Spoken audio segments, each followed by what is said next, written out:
Are you sitting comfortably? Then we'll begin. 10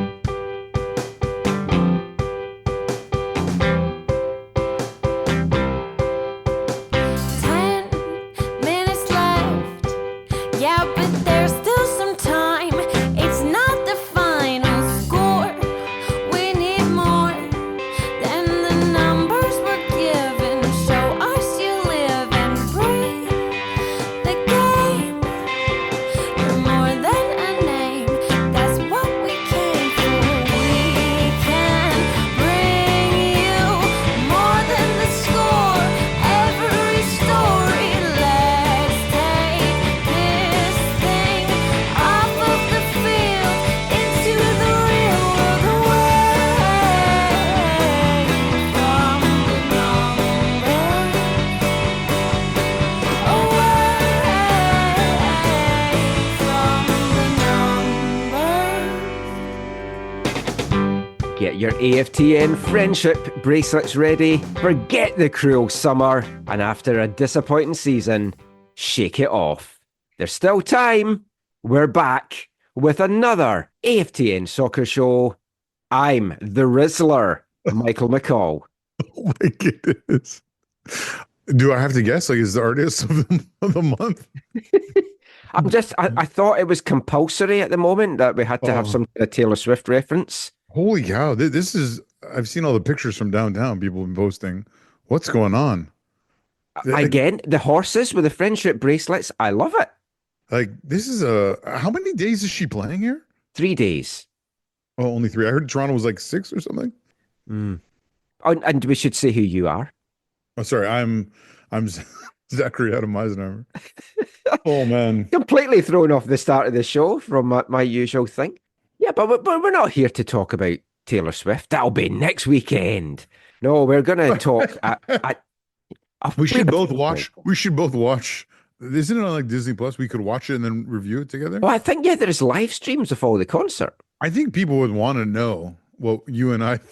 Well, people want to know what we think of Ted Lasso because I've had numerous requests too that we have to do. That is more than one. That we need to do an extra podcast where we just talk about Ted Lasso. Oh, I'd be down for that. I've got 4 episodes left. Oh, okay. Are you still enjoying it? Yeah. Oh, yeah. We were going to blitz through it all by the end of this weekend. So now I'm trying to pace it. So we only watched 2 today. Oh, okay. They're longer episodes, the later ones. Yeah. We don't want them all to be finished and then we'll be like, oh. But yeah, I'm still enjoying it. It's fantastic. I'm enjoying that season 3's got a bit more football stuff in it. Did you enjoy the one thing there they did from the? I mean, obviously there's people in the show who they are meant to remind you strongly of actual footballers, and in season 3 that comes shining through. Oh yes, I was even showing Caitlin a picture. I was like, "Who do you think this is?" And she's like, "Zava." I was like, "Funny you should say that." No. It's Zava's long lost brother. Yeah. Win. Of course, I like the fact that West Ham's involved now as well. Mm-hmm. Oh, I was waiting to say anything about that. Oh, yeah. And I love Jade. I loved her from the earlier episodes. Yes, I knew you would. My kind of stony-faced woman. Yeah. So I married Caitlin. Stony-faced. Anyway, from fake football to real football, I haven't been to any games this week. I was going to go to a VMSL game on Friday night, but then it got chilly, and I was like, No, it's Canada, Michael. We're in Canada. No, I don't know. I was coming down with a bit of a cold, so I thought I probably won't risk it. But you were out tonight again? Yeah. Fraser Valley League? Fraser Valley Soccer League. Yeah, VFC U19's 4-0 dominant performance against Van City Pro. Ah, yes, that's one of the academies. That's a young team. Yeah. That's a good performance, good win. Oh, it was okay. Yeah. What was the weather like? Because it's been really foggy here, and the fog's coming down again. It was chilly, and again we afterwards kicked the ball around on the pitch for a while. And it got quite foggy and but it was colder than I couldn't go last week because I was dealing with the issues at the house. So 2 weeks later it was unsurprisingly colder, but still a lot of fun. I love foggy weather. I've got to say, it always makes me think of Jack the Ripper and big Jack the Ripper fan. You are? I Yes. am. Oh, I yeah, mean, you got married on Halloween, right? yeah. Like, The very first time I went to London, I was there for work, and my meeting wasn't till the afternoon. So I thought, what do you do? I had my own self-guided Jack the Ripper tour. Could mhm. have gone to the Tower of London, could have seen the Thames. Nope, go around the Jack the Ripper sites. There you go. Well, Mm. I was going to ask you about a game that I'm sure you did watch this weekend already. Oh, is it the FA Cup one? No, the Bundesliga. I saw your lads got a very late equaliser in the big game with Dortmund, Yep. and Fonzie got the start. Oh man. Oh yeah, we got to talk about this, right? Yeah, was his decision making on the pitch better than his decision making off the pitch? Well, there's a few moments at the beginning of the game where Kirk turned to me and said, "Is he still have the effects of the alcohol?" I think he actually more says, "Like, is he still Was he drunk?" driving the attack? I probably shouldn't laugh at these kind of jokes. Oh, because Uh, he's lost his license for a month and had a basically what it's a slap on the wrist, a €500 fine, I think it was. yeah, but those are the standard things. Yeah, It's but just usually, not a good look for the face of the Canadian men's national team. It's got to be said. oh, well, maybe that takes attention off other things. Mm, Or- But no, you're right. It's not good. Very poor decision making. A professional footballer, I mean, should not be out at 2:15 in the morning, oh 2 days yeah. before a very, very big match. One of the criticisms that has come Alfonso's way in the last, let's say, 2 years in his time at Bayern is that, and this is part of the whole being lured away to somewhere like Madrid or Barcelona or England, is that he's not as focused on his football as Mm, maybe he could be. Because the feeling is, if he was more focused on his football, he would be improving, as opposed to a lot of Bayern fans saying these last couple of years he's more stagnated in his performances. I mean, he still obviously had some good performances, but and this year in general, much better than last year. But there's been lots of criticism of mm. him not like he's a great player, but he could be like world class kind of player. Like he could be the best left back in the world Yeah, and if like you want. genuinely, with the distractions that would come if he moved to say England, I would be very concerned. No, but that's the thing is the understanding is he wants to go to Madrid. He wants to go to maybe Barcelona or England because those places will allow him to grow his brand, Mm. which that's I mean completely modern thinking, but backwards thinking from a football perspective, right? Yeah, Like, because we were chatting about this by text during the week, yeah, and I'd mentioned I can't remember what the England player is, but he said, "Oh, when he was growing up, all he wanted to be was a brand," and it's like, yes, yeah, why is that your goal? That I want to be a yeah. brand? Well, it's a sign That of mindset just sign of doesn't time. compute. No, I'm with you. I'm with you. But there have been reports though that he things might not be working out with Real, and he might sign an extension, or All yeah. that. I mean, do you think There's, this? I mean, the fact that he played a few days after it obviously hasn't had any impact at all. But do you think stuff like this would maybe impact them wanting to keep him there? I don't think so. I mean, to me, I know you mentioned, I think Manu mentioned that the club might choose to take like a percentage of his salary as a fine, Mm, or whatever, as Marco Royce, I think, had that happen to him. I think it was the player that I'm thinking of. Anyways, yeah. but I don't think that's going to happen based on what I'm hearing. I don't think that that's going to happen.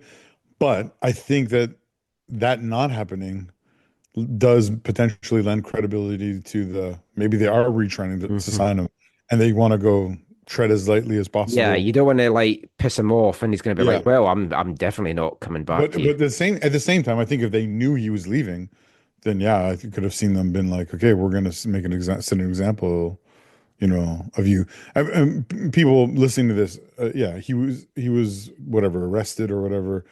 And that's the right language, but Yeah, he I was guess he was. detained by police at 2:15 a.m. I think on Thursday morning, and then the device or the mechanism under which they test for blood alcohol Now in Canada, of course, it's 0.08 is the legal limit, and in Germany it's 0.05.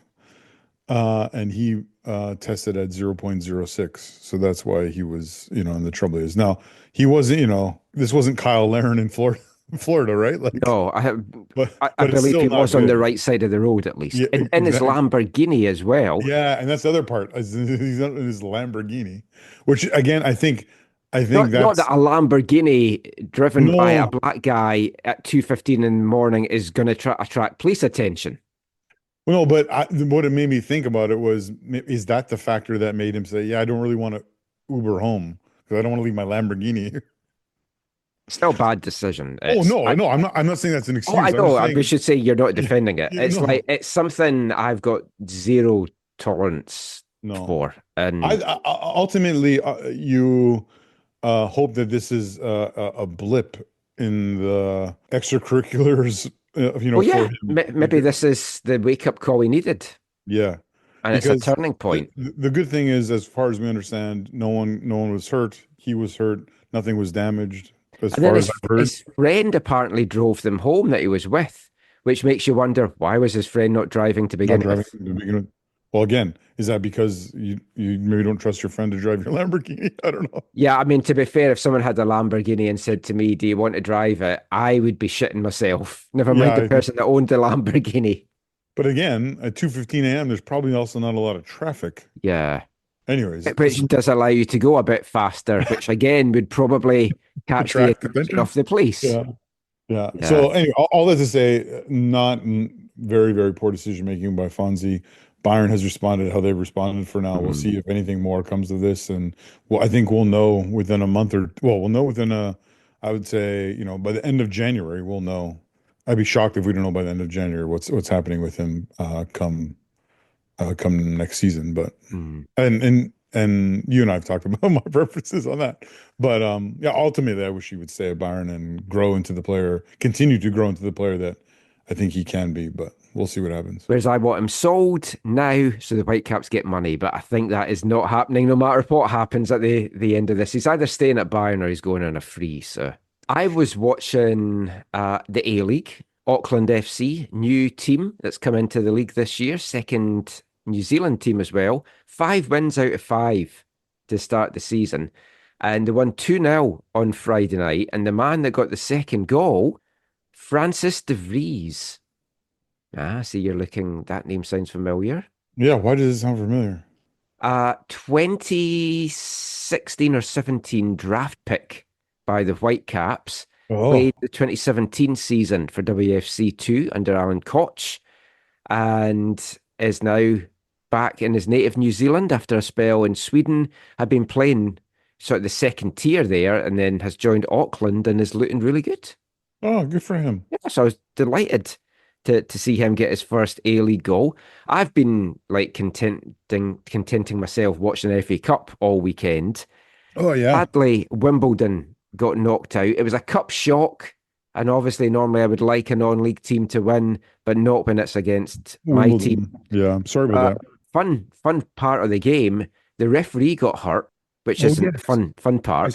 saw you tweet about this. Yeah, and then the fourth official had to go in, and there was a long stoppage, and then they had to get somebody that was the person on standby to be the fourth official. So then they had to give a shout out to the crowd for anyone then to become the standby in case anyone else got injured. And it was a young 21-year-old that had been doing the Essex Senior Counties League earlier that day that was down in the tunnel watching the game. So that was fun. Did he get paid then? I don't know. He also paid to get in, so it's like at least give him his admission money back. I watched a couple of incredible games. Leyton Orient, Oldham. You've got to watch that. Leyton Orient's in League Two. Oldham's non-league now. Oldham's in the long league. Wow. Oldham had the lead, and 99th minute, I think it was, last kick of the game. Leyton Orient get a free kick. It's played into the box. The goalkeeper has gone up, and a stunning header into the far corner from the goalkeeper to send the game into extra time. And then Leyton Orient go on and win it. And it was fantastic because Leyton Orient scored the equaliser in the last minute of normal time and then the winner in the last minute of stoppage time. I'm just calling it up here. Sorry, you said the goalkeeper scored? Yeah. Yeah, that's crazy. I got the right game on here. I'm going to check this Oh, out. it's fantastic. And I highly recommend Burton against Tamworth. That's a good game as well. And Reading against Harbour Town, where there was 3 goals in the first 21 minutes. And Harbour Town, 7th tier team, did so well. But I also saw you posting online about a different kind of football match. well, are we talking about the one down in Seattle? Or are we talking about Yeah. the Copa Libertadores? No, the one in Seattle. Yeah, the one in Seattle was crazy because it's a UPSL playoff game where the referee got chased off the pitch. Sort of at full time or near, like. Near the end of the game, he called it. He was like, "Yep, that's it, gone." And so it ended 3-3? I think it might have, but the team that didn't chase him off the pitch, Sharkoptopus, which is a great name for a football team, they went through. But yeah, that was crazy. Yeah. And then did you see Copa Libertadores? That I have not seen. Sending off 40 seconds in. Oh, wow. High boot to the head. Wow. Botafogo. They still went on and won it 3-1. Who were they playing? Atletico Mineiros or something. Oh, yeah, okay. So that's both Brazilian. Mm. Oh, I just saw the nice header from the keeper. That was a nice it's a header. beautiful header. Oh, good celebration, sliding on the knees. Yeah. He's probably been dreaming of that his whole life. Oh, it was a really good FA Cup weekend. Spoiled because the FA want to take all the enjoyment of what I feel is the best competition in the world by stopping replays. So there was a couple of non-league teams that would have had a replay at home, and instead they then lost an extra timer and penalties. And they've also lost a money spinner as well. All because there's just too much football getting played. And it clashes, of course, with all the European games and stuff. Yeah, I mean, I'm happy that they're not two-legged affairs like I think was like in Italy. Like straight knockouts, nice, but the FA Cup's always had replays, and that's it is very traditional. Yeah, that's part of the thing. The last football from this weekend we'll talk about at the start of the show. The MLS Cup final is set. Okay. Before we talk about the actual results, can I just make some comments that you can push back on? Sure. I might not want to push back on them. Okay. I have said, and I still stand by, this whole best of 3 is horrendous. Yes. I don't like it. I would prefer single elimination, or at worst, like home and away, aggregate with, no away goals rule, whatever. However, these single elimination knockout matches, neither of them were great. No, they were not. Like some of these other games were like some of the games in the 2 earlier rounds, if you want to call them rounds. Yeah, like the semi-finals were excellent. Or yeah, 3 earlier rounds. They're all the earlier matches in the playoffs. Like virtually all of them were exciting and engaging, and like these were so cagey and so not good. And even the Galaxy were defensive. They've been an offensive juggernaut, and they were like, "Oh, we've got to watch here." Which is maybe I think partly why they won. I think they threw Seattle off, and their goal was fine. It was okay. That game at least had a little bit more, drama in it. Well, that game had more poor refereeing, where I thought the referee should have sent was the dead bull center back off much earlier. Oh, yes. That dangerous high boot, and it won the second one. Yeah. Anyways. Yeah. But they were the football was not. It wasn't. It was so bad that I thought Seattle were going to win. So from halftime, and 40 minutes of the second half, I spent checking hotels and Airbnbs in Seattle that were dog friendly, because I was like, I'm going down there next weekend. And then this is no word of a lie. I'd found the place we were going to stay in. 1 minute later, the Galaxy scored the winner. And I was like, well, I've just pissed away 40 minutes of my night. That is quite funny. But in the end, I'm kind of happy it's not Seattle. And the Galaxy have been the class team in the West this year.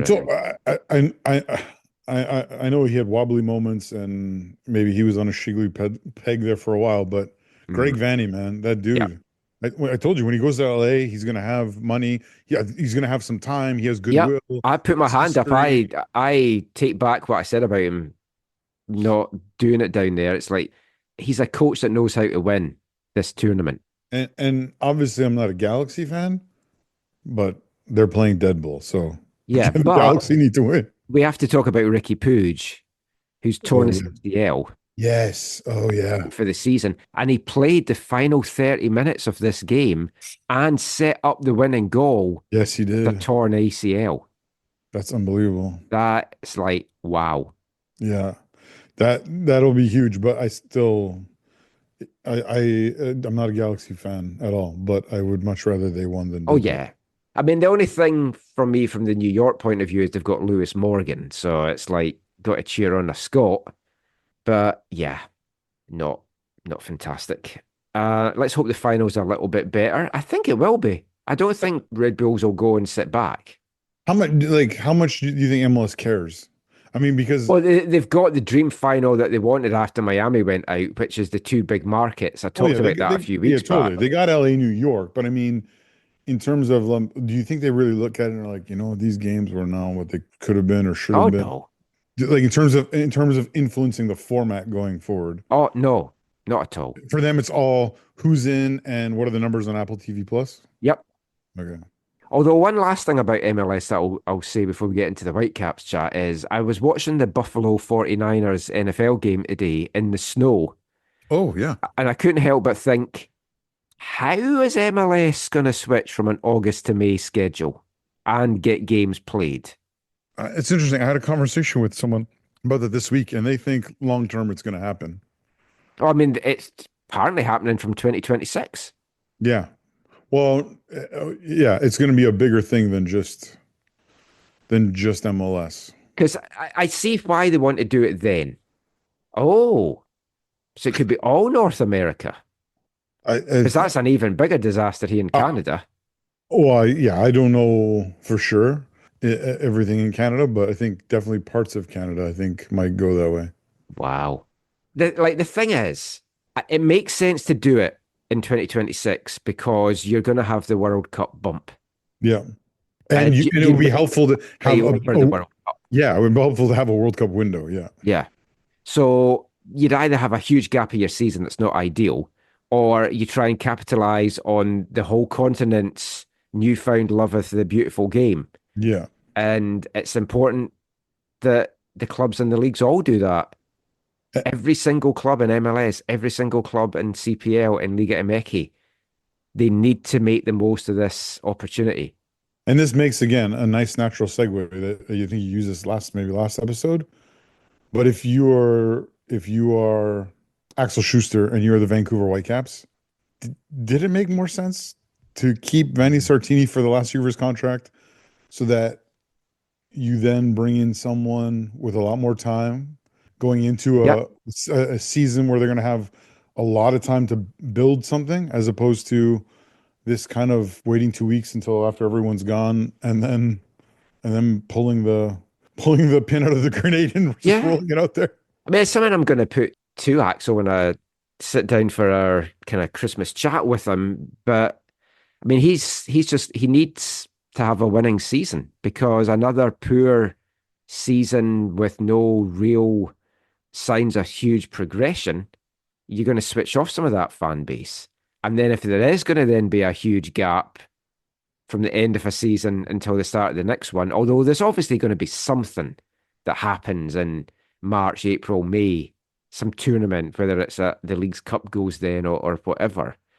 Because there was also this week, whether it was on purpose or a little slip, Ernst Tanner at Philadelphia mentioned that Philadelphia is not in the League's Cup next year. And there's kind of a feeling that it might be because some clubs are in the World Cup, including Mexican teams. Right. It's going to be a real scaled down League's Cup, or maybe there won't even be a League's Cup. Mm. That would be nice. Yeah, that would be. Maybe put a little bit more onus on the US Open Cup and the Canadian Championship. But yeah, we touched about Vanni's firing there, and the fallout has continued from it. It's been interesting reading all the comments on social media, and it's still a very mixed fan base. Those that are happy that he's gone, those that think it's been a bad move, and can't even say, oh, it's 50-50 or 60-40. It's been really hard to tell.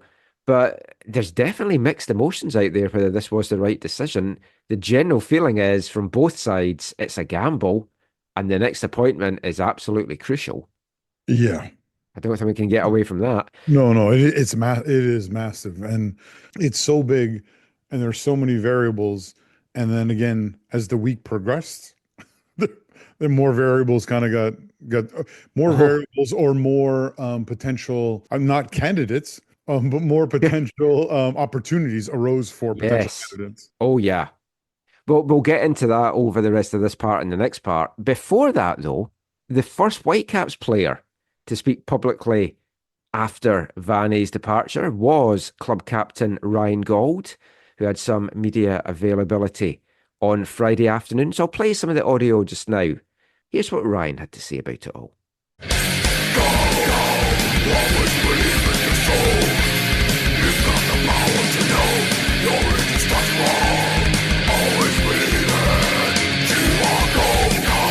It's been a tough season in a lot of ways. I think one of the general feelings has been that this team could have done better, could have been a top four team, could have gone further. How do you look back at this year?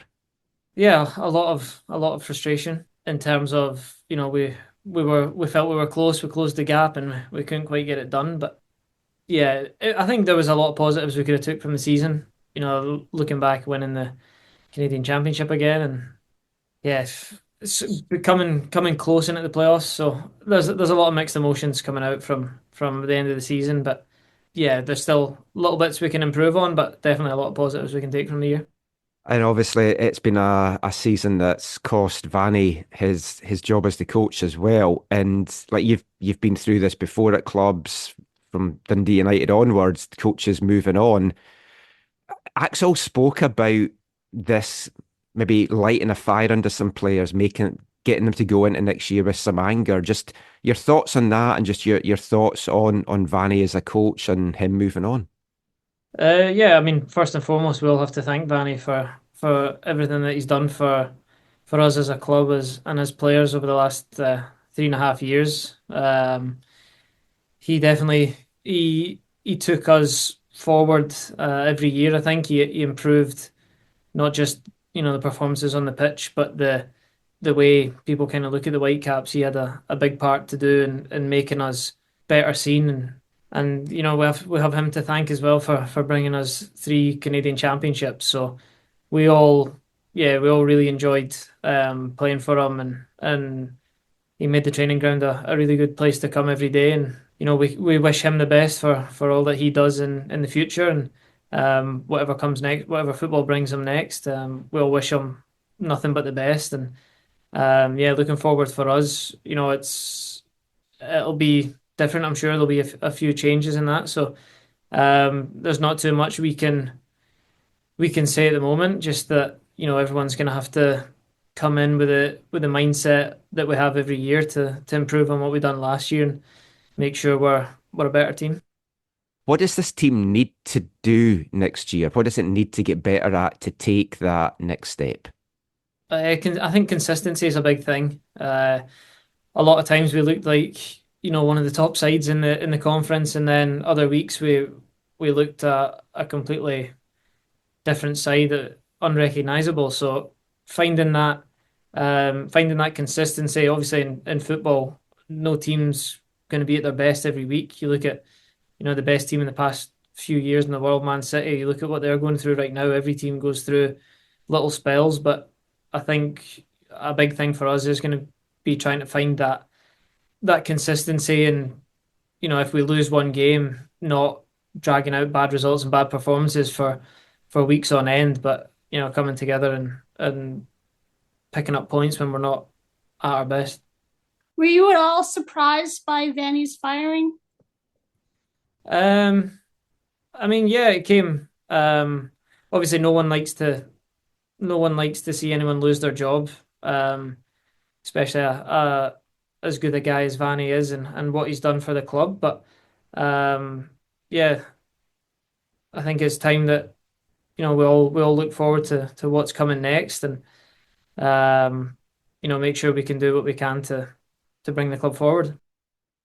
Did you feel like a sense in the last few months that a fresh face was needed, or the energy was dropped, or there was maybe something different where the message from Vanni wasn't being received, or it was different at all? No, there's not much I can say on that. We as a group keep high energy every day, and we knew that coming into the end of the season we needed high energy. The performances weren't at the level that we wanted them to be as players, so we have to take responsibility for that. And I think, yeah, there's not too much else we can say, but we all gave our all in every training session, every game we played. So unfortunately, it just wasn't enough to do better in the playoffs. Now, I know you don't hire the coach, but what kind of coach would you like to see, or what kind of maybe attributes or qualities do you think could help push this team to the next level in terms of hiring a coach? Yeah, that, like you said, that's not for me to say. That's not for me to decide. I'm sure Axel's got his plans, his visions of what he wants from the next manager, and what he feels can bring this group of players to the next level. And then it comes down to, once a manager comes in, it comes down to the players to respond to what's being asked, and making sure we do what we can to try and bring success to the club. And do you feel the team progressed this past season, got worse, or was it more of the same from years past? I think on our best days we definitely progressed, but I think when you look at the overall picture of the season, you can say it was more of the same in the fact that we didn't get past the first round of playoffs. So unfortunately, it was a little bit more of the same in that terms. But I think as a club and as a group, we definitely got better and improved certain areas where we were weaker the years before. And yeah, I think the next step is going to be success in the playoffs, and that's what it's going to need to take next year to be able to say that we improved.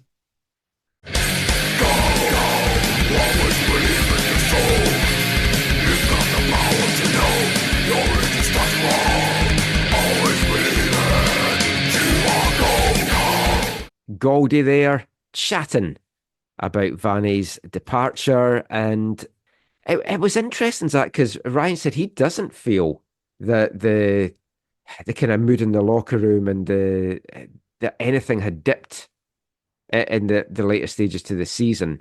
And he was a bit surprised, really, in some ways, that Vanni had gone, and just thanked him for everything that he's done here and the 3 Canadian championship wins. A couple of things with that. I think that I don't think Ryan Gauld's going to say anything negative about Vanni Sartini. He's the club captain, and Vanni put a lot of faith and trust in him, and I think they had a really positive relationship. Yeah. In terms of engaging with that specific reasoning or rationale that Axel gave, again, I don't think you'll hear from many of the players who would say, "Oh, I think the energy from Vanni or the staff or whatever wasn't what we thought it would be, and needed to be going into a season where we needed to, go beyond where we did these last 2 years." I think you're more likely to hear that, if you are going to hear that from many players, is going to be more from someone not like Ryan Gauld, who's at the top of the team sheet. You're going to hear that from maybe, dudes who aren't continuing in the starting 11 or in the 18 or whatever. They're disgruntled players, like you hear with any football club. Yeah, if you want to find disgruntled players, it's in any football club. It's not you'll hard always find them. It's not hard to find them. So, yeah, I'm not surprised in and I'm not saying that Ryan's totally diplomatic, or I'm not saying he's being untruthful to his own feelings on this. I just think that I bet you could find players within that squad that would give a different answer Yeah. Well, someone messaged me this week and said you should watch some of the locker room videos because you can see kind of players, they either look like they're switched off a little bit or they're rolling their eyes. And I'm like, really? I haven't sat down and done that. No. So if someone wants to sit down and look at them and point me and see if you see that, let me know. But obviously, FA Cup, Auckland FC, no time for looking at all those things. But yeah, there will be players, I'm sure, that Vanni's style of management wasn't for them, didn't Yeah. motivate them, switched them off a little bit. And it could wear a little bit thin, I'm sure. Because I felt that about John Herdman, who, funnily enough, we're about to speak about in a sec. It's like, I do feel, and I think we saw that when he first took over Canada, the likes of maybe a Scott Arfield that might have thought, what is this? That's not something I've come across before. And some like he's all motivational and Vanni's like from the heart, and different players get motivated by different things. Now, Vanni spoke on the Sakaris and Price show, I believe, this week, and said that the call he got telling him he was fired, he was grocery Oh, yeah. shopping with his mum in Italy, which is pretty brutal. So is this what Axel would have been in Germany when this happened? No, well, see, you mentioned about Axel being in Germany. We were under the impression that he'd flown in from Germany for that presser, but he'd actually been in St. Louis. It was an Oh. MLS executive meeting. Oh, okay. So still, okay, so Axel's in North America and he calls, FaceTimes, whatever. Yeah, well, Yeah. the word on the street was it was on the Saturday, and he was in and out of the room making phone calls. I'm sure one of them was to Vanni. So Again, like I'm sure there's some people listening to this who are like, "Oh, that's a very Whitecaps thing to do," or what like way to do it. Um, but again, I think there's two sides to it. Like, what else is he supposed to do? yeah, I would push back on anyone saying that. It's like Is he supposed to fly make to the Italy? decision. Yeah, Yeah, are you and meant to yeah, wait for him to come back, wait another couple of weeks or whatever before you can start your search? When you like know things are fast moving, as we've seen this week. like I remember, like we've talked about this years past, but I remember when the Eric Hasley move was announced, right? Martin Rennie's downtown Vancouver, Eric's out in Langley.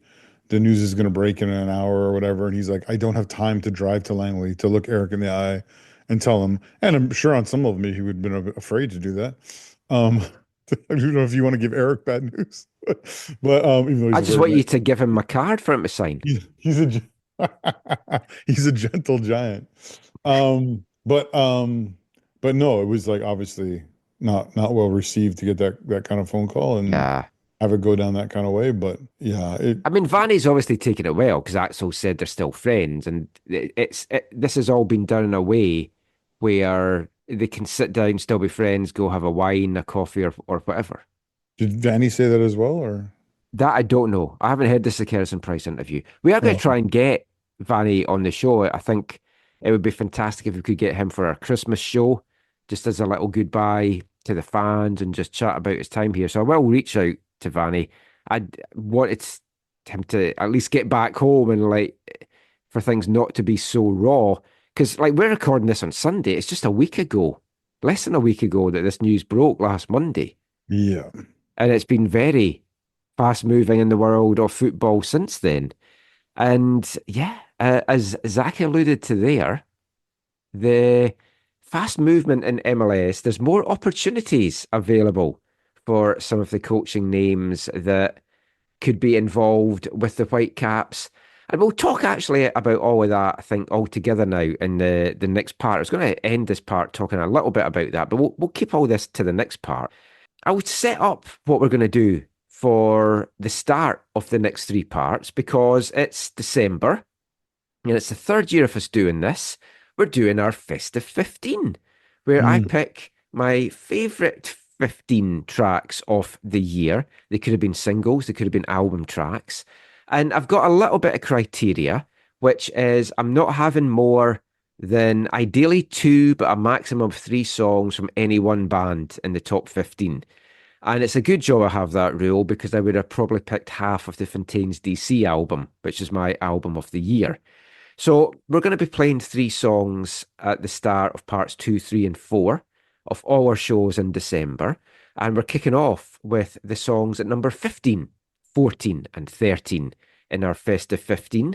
Now, unlike when we do our music in the regular shows, we are going to play these songs in full. Unless they've got a huge intro, then we'll cut that down a little bit. But we'll play them in full. They'll all be listed in the timestamp. So if you don't want to hear them, you can just move on to the next part. And we'll be talking about the managerial merry-go-round in MLS after we hear song number 15 in our 2024 Festive 15. Hi, I'm Ryan Gauld, and you're listening to the AFTN Soccer Show.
Welcome back to the AFTN Soccer Show on CITR Radio 101.9 FM.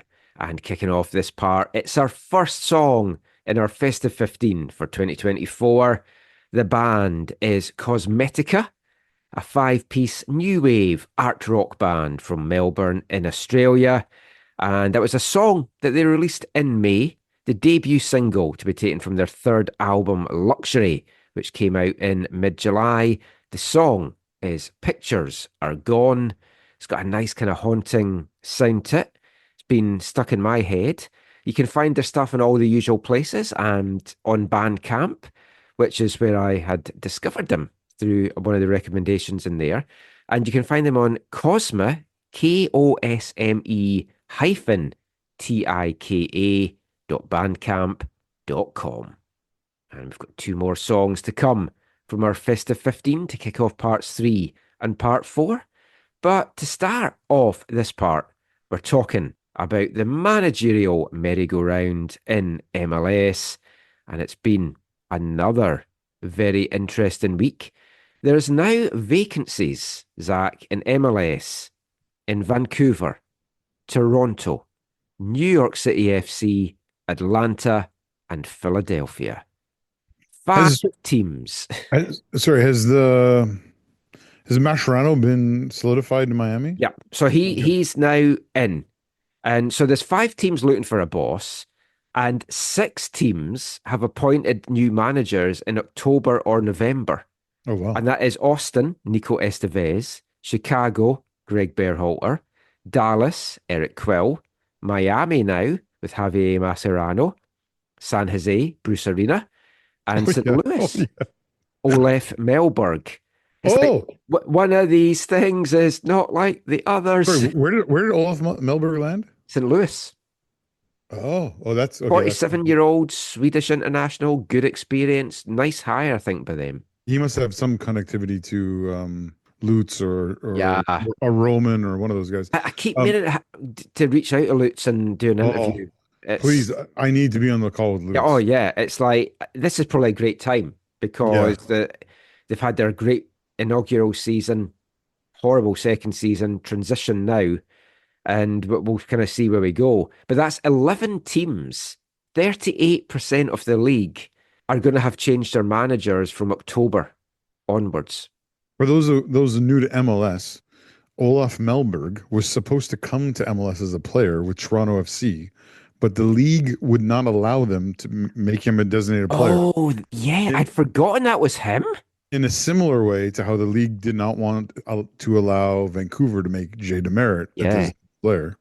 Because they felt very strongly that designated players can't be defenders, that they should all be, attacking type players. Yeah, which is ridiculous. Which is crazy. Yeah. Yeah. It's like clubs don't value goalkeepers. It's like, well, can I have a goalkeeper as a designated player? That's changed, obviously, a little bit, a couple of times over the years.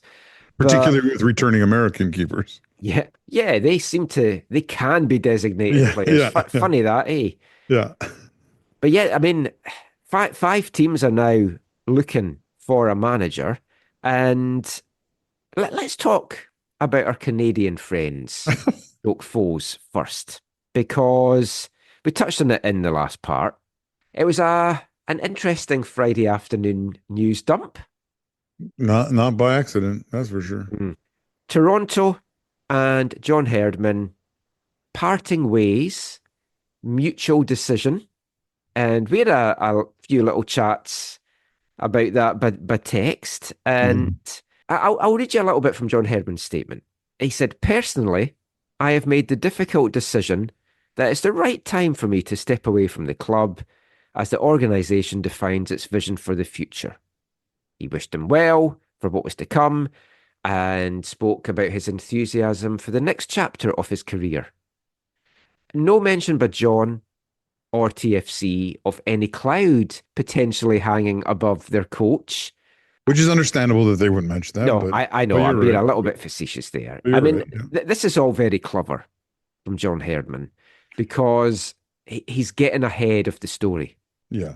We spoke about he's facing disciplinary action from Canada Soccer, and if he doesn't take part in that, they can pull his coaching license in Canada. So I think it's fairly safe to say John Herdman is not going to be coming to the place that he calls home, Vancouver, to be taking up the reins of the Whitecaps. I don't think so. And his coaching career lies overseas. Yeah. My gut is telling me Championship League One level in England, where they will not care about Dronegate in the slightest, as long as he gets the team winning on the pitch. There'll be a little bit of a buzz about it in the papers initially. The other option is he could go down to New Zealand. National team had been courting him before. I don't know. Weren't they the ones affected by the Dronegate at the World Cup? Yeah, but he didn't do it, and his son plays for them. Yeah, that's true. I was talking to someone who has, good insights into world football this week and or to football in general this week, and their perspective on this was, John Herdman has always been really good at putting John Herdman in places where he will excel and or appear better than even he is, right? He comes into the Canadian women's national team setup where he has the best women's player in the world as his star. And they're coming out off a low at a Yeah. tournament. Yeah. He switches to the men's program when they have the greatest player in the history of the men's program and a number of key young up and coming, very talented players. Golden generation. And going into a World Cup qualifying, which they have not been successful in for over 30 years. And it's like on the horizon is hosting a home World Cup. Right? Like I think he got found out a little bit, his naivete, think of the Croatia incident comes to mind, but and then he moved on to, I think, what he felt was maybe the next best thing for him, that he needed to get out of there. And which still surprised me that he made that move then, just solely because when me and him were chatting at WFC2 game, we're sitting up the back of the stand, we're just shooting the shit about football, and he was telling me how much he was looking forward to the challenge of Copa and going out up against these South American teams. And I would never for a minute have thought he would have made the move away from Canada into club football. Is part of it just that it was so lucrative? I mean, maybe. I mean, your future is probably going to be at club level. You'll make the most money there. You can go all around the world. And yeah, you can as an international coach, obviously. But even TFC alone, right? The money he could have gone, I don't know, maybe it's out there. I don't recall seeing it anywhere. But you can imagine the money that he would have demanded from MLSE by saying, look at what I've done for our country. Look what I've done for the women's program. Look what I've done for the men's program. I am worth, and it's like they were in a transition thing, and it's like, this is the guy. He's a face. Look what he's done to he checks so many boxes for them. Yeah. And it's like, we mention this a lot, and there's going to be some folk fed up hearing me saying this on the show, but I just want to stress again, you cannot undervalue what John Herdman did with both the men and the women, where he took them, how he changed those programs, how he turned them around, the success that he had.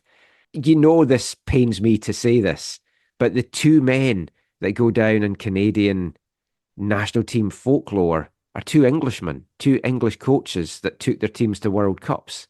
And now Jesse Marsh, in the future, he's a guy that's going to be going down in Canadian national team folklore. But right now, you've got John Herdman that is right there as one of the standout managers in Canadian national team history. And he's had those achievements and he's done so well. Now, will his legacy be tarnished a little bit from the drone thing? I don't know, because he's kept himself pretty squeaky clean in this so far. There's been allegations thrown his way and mud that's thrown, but nothing stuck. Like, there was nothing that made TFC go, oh, we need to fire him right away here.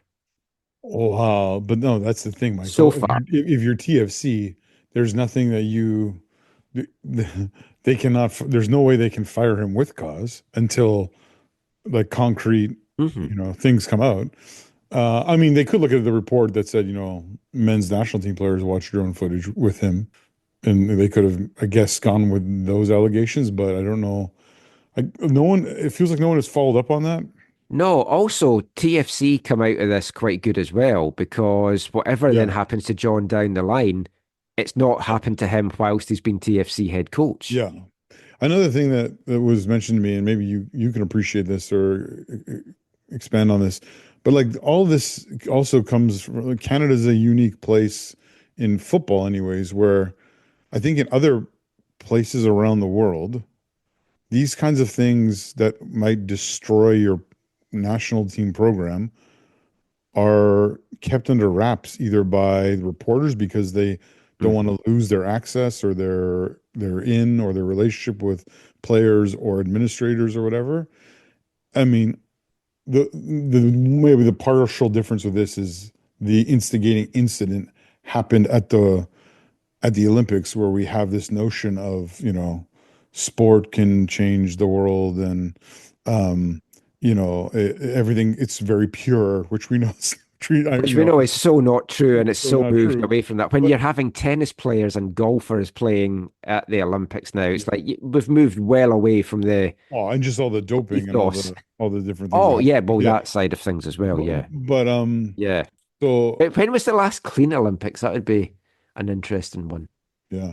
But so if it hadn't happened in the Olympics and we didn't have we were it was a different, like, a European footballing nation, I think this kind of thing, someone was sharing this perspective with me this week, that this would have got buried. There's no way Well, yeah, this would but ever come to even if light. it had got out, there'd have been an initial couple of days in the papers. In the UK, the tabloids would have had a field day for a couple of days. Then it falls out of the news cycle. There's the old UK saying of today's news is tomorrow's fish and chip paper. Yeah. And it's like, that is very true. And folk have a very short memory in that. But here also, we're kind of holier than thou, and oh yeah, like there wouldn't be government yeah. getting, we need to have inquiries about this, that, and the Yeah. other. They wouldn't give a shit. And it's like, I'm not defending cheating, because it is ultimately cheating, and we won't rehash all these things that we've talked about, but folk do look at things differently. Yeah. And it does all stem down to it got caught. Now, John never got caught. No, John never got caught, but they got caught because they became so arrogant and so comfortable, and Yes. so yeah, that's the pride comes before the fall, and this was an example of that, I think. Yeah, and who knows what the future will hold in store for John Herdman. We won't speculate on what the disciplinary thing might be. I do think his future will lie probably in the UK. That's the other thing I heard, though, Michael. Do you think the CSA is, like, disappointed that they don't get to, like, drop the hammer on him? Like, yeah, they will be, and they've had a chance. But do you think they will anyway? They'll go through this whole process anyway? Oh, they will. Yep, they will. They'll probably. I said I don't want to speculate, but now I'm about to speculate. They'll drop the hammer on him. They'll ban him from coaching in Canada. It won't matter because he won't be here. Yeah. Do you think they would extend it as opposed to, like, a year-long ban to being like a lifetime ban? I guess it would depend on what actual evidence they feel there is that they can prove, because obviously he could appeal that. Yeah. But he loves Vancouver. Yeah. And it's like, not publicly, but it's been widely known behind the scenes that he would have loved to have coached at the Whitecaps. Mm-hmm. No. The opportunity would have been here if things had worked out a little bit differently. I also, in this bigger story of the stuff that happened, that's come out in the last week, that I think we talked about last week with Har, I think it was, right? All the other stuff aside from the drone stuff that came out about what was going on with the women's program is, I wonder, like, I assume that type of stuff wasn't happening with Herdman and the men's team, because I'm sure he does a good conga. Well, just that other stuff was just, like, kind of crazy. Yeah. We'll see if John issues a statement saying, they're going after the straight white men. Oh, he's not going to do that. No, I'm being again facetious. I guess very little chance that we get him on the show. Yeah. I mean, long-time listeners will know, anyone that's new. Like, John listens to the show. I don't know if he still does. We were going to get him and Jay on to do a father and son chat. Then I was trying to get the Berhalters on as well. Because I remember when I mentioned it to Nathan, I was like, we're getting John and Jay on. We'll just have to sort something out. And he's like, what do you want to get me to get Greg on the phone as well? I was like, could you? That would be awesome. He's like, no, I'm kidding. Well, he's in Chicago now, so that's probably not hard. Dazoviches and... Oh, yeah. That's another thing. Like, if Berhalter hadn't gone to Chicago, that's a job Vanni would have loved. Oh, right. And it's like we're speculating where John Herdman might go next. I mean, do you agree UK is probably where he's going to go? Or will we find him coaching some national team in the Middle East or some obscure African country or Asian country? Or yeah, If he goes to the UK, to me, it will be really interesting to see what level he re-enters there at, right? Like, how is it going to be? Yeah, like Championship or League One or women's football. Who know, like what Well, that's league? true. Yeah. I mean, there's Or no way I see him in the Premier League. no, I'm not saying I do either, but that's what will be interesting. What is the Yeah. level he starts at in the For club, me, club game over there? if I'm But him, I take over a lower profile position, hmm, a League One team. Now, League One's a tough league at the moment because obviously you've got Wrexham, Birmingham, Bolton yeah, spending money like nothing on earth, and none of them are top, which is always nice to see. But it's like you take a club in there, you maybe have a season that you're just kind of finding your feet. You get promotion the next year to the championship, and you just do a slow build back to the top. I think that's the best thing for him. Now, yeah. whether he would want to do that or whether it's like, no, I want a big profile job, I I, I don't know. I could see him, like you said, ending up at with an FA that is very wealthy, coaching their national team. Yeah, he will be in demand. Yeah, yeah, Like for anyone listening to this, whatever your thoughts on John Herdman, he is a good coach, and he will be in demand. yeah. And it'll be a place that doesn't care about this drone thing, and it'll just be another sort of aviation story he can tell his grandkids. But so the Herdman era is over in Toronto. Zach, we've speculated on when Jordan is going. Where could Vanni go? Is the Sartini TFC era about to begin? In Toronto? Yeah. I heard some people hopefully speculating on that, but I don't think that's what they're looking for there. I think it's far-fetched No. because Vanni made his thoughts known there, but you've got the Italians, if they Yeah. keep them. I don't think they're well, I'm pretty sure they're not communists.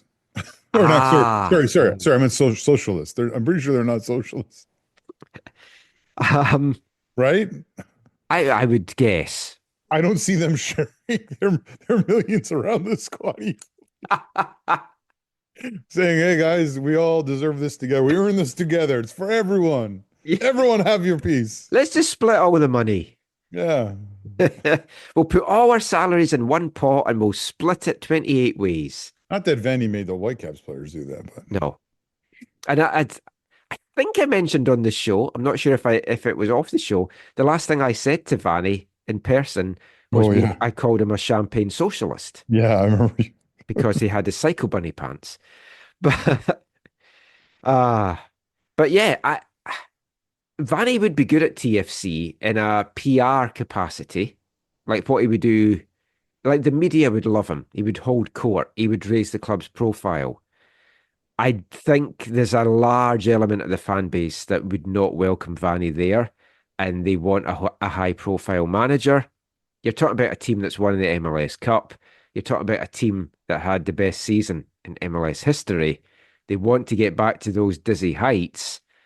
And if the Whitecaps felt that he couldn't do that here with that roster, I can't see MLSE thinking, oh, he can come in and do that. The only way I would see them bringing Vanny in is if they say to him, we're going to give you 2 years to rebuild this. But that's what the Herdman appointment was kind of thought to be. So you're then looking at Bobby Smirniotis again. Mm-hmm.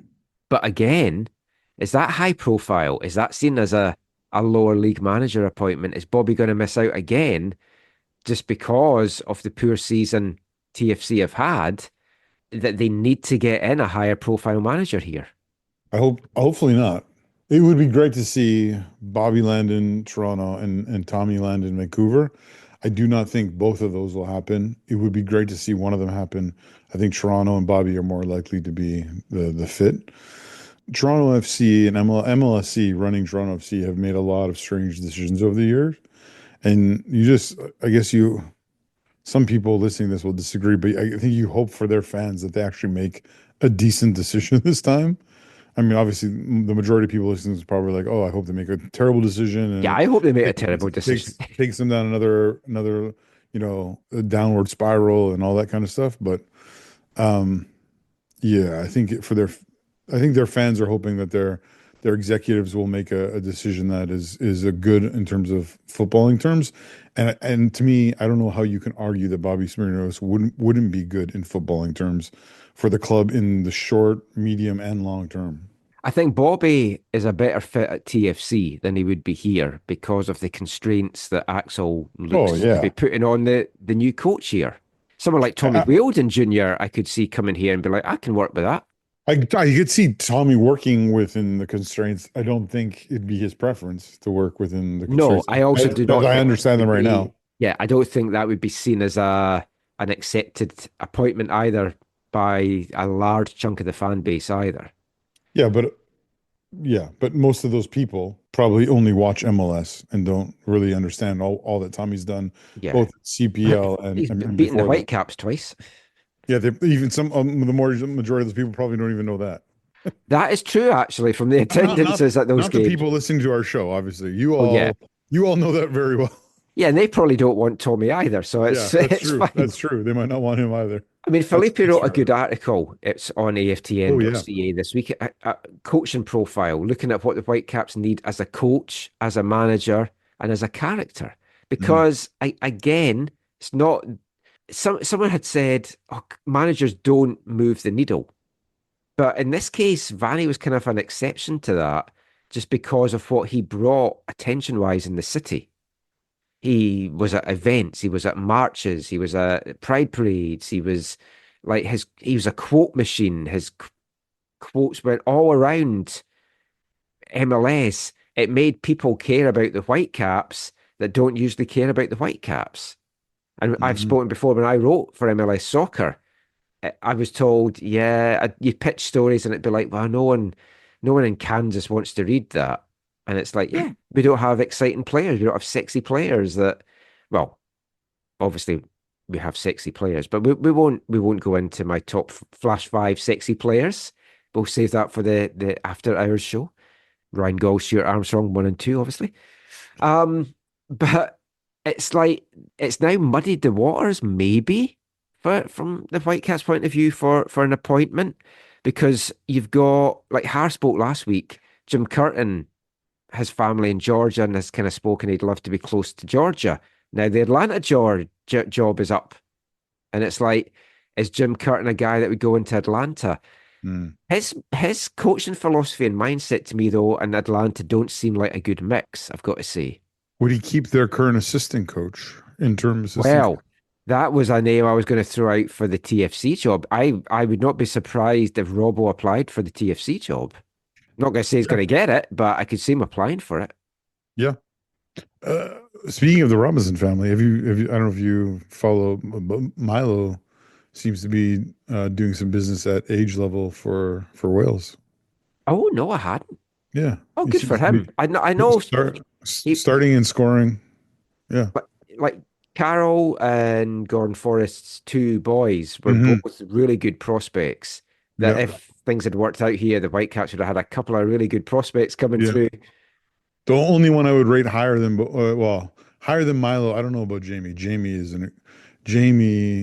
like the way that kid works on his skills. Like if you watch the videos that Gordon puts out of him in the backyard. Yeah, this is Jamie Forrest we're talking about. Yeah, Jamie Forrest. But a kid that'll put it kind of maybe between the two of them, or maybe 1A, 1B with Jamie is Kasek. Kasek Waston is up and coming little goal. You've told me machine. how good he is as well. He's a goal machine who, I mean, he is only like 10 or 11, and he's already got interest from MLS clubs. And yeah. Wow. I mean, Rob Valentino was an interim at Atlanta. So I think they might want to go down the Mexican, South American route for a coach again. I could see Jim Curtin maybe landing at New York. I can also see him landing in Toronto. And he knows the Eastern Conference. You don't see him coming here? I know you. I don't. I would like it. Yeah. I don't see it. The one thing I would say is, to be consistent with what I've said all along, is I think Axel is relishing the opportunity to select a coach that he feels can get Vancouver beyond where they're currently at. And if I'm thinking about who that is for Axel, I just don't think it's Jim Curtin No. As much as he / the organization has expressed appreciation for what Curtin and Philadelphia have done in their approach, or whatever.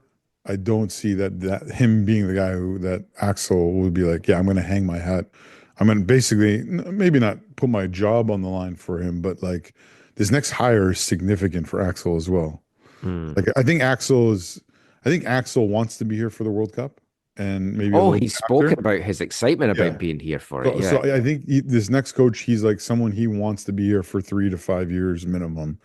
And again, I find that hard to believe. It's a simple like 1 degree of separation. You know, they talked about the guy so much that it makes sense. But or not the guy, maybe his team, I guess, so much that it's a simple thing to talk about. I know lots of people have been talking about it on social media and stuff, but I don't think he's the guy that Axel. Oh, I was like, hey, I finally get to choose a coach. It's going to be this American dude. Yeah. And I don't say that in a just to No, sound. And I agree. Canada's killing it with an American coach right now. But I think he has someone in mind, or he has a short list in mind of people / profiles that he thinks will be able to do what wasn't able to be done this season. Yeah. And then he's going to choose one of them. The two names within MLS that currently have jobs, and I mentioned them both in passing last week, that I would love them to go to and say, oh, look, we'll give you money, but the clubs obviously have to agree to it. Wilfred Nonsi, if he wants to come back. Oscar Perea, 5 years in Orlando, took them to that conference final, so close to getting to an MLS Cup. I think he feels there's more work to get done there. I can't see him wanting to move on. I'd love him here. But we were talking a little bit about this before recording. The thing with the Whitecaps now, though, is gone are the days under Robbo and MDS where it's kind of a South American culture and it's a South American playing style. And it feels very much more a European playing style. Which lends more to Axel's contacts. Yeah. His Rolodex, yeah. One of them, and I'd forgotten all about this person, and then I got a DM from Talisker on Twitter this week, and he had said, what about David Wagner? Did we talk about this? No, we talked about David Wagner before when MDS got sacked and when Vanni took over as interim. I swear I messaged you this because Glass City was talking about Yeah, this. Glass City also put that name out there this week. And I was like, oh, I remember us chatting about that way back in 21, because we didn't think Vanni was going to be the guy that would get the job permanently. And I mentioned that. So he's 53 years old, German. Also, if you look at him, he'd be a very good Axel Schuster impersonator. It's like Axel Schuster with hair. Put a baseball cap on, can't tell them apart. I'm not saying all Germans look alike. That was something that was said years ago, I believe, or they wanted to all look alike. Something. Let's move on anyway. But yeah, David Wagner has not had a job since May when Norwich fired him. Axel obviously knows him well over in Germany. He was Jurgen Klopp's best man as well, and a US international, which was a whole weird thing at the time in the 90s. Now, when Wagner took over at Norwich, he was asked about his playing style, and he said, I like this high intense, aggressive football where you are brave and chase opponents. And that's exactly what Vanni was trying to get the team to do and not really getting the success.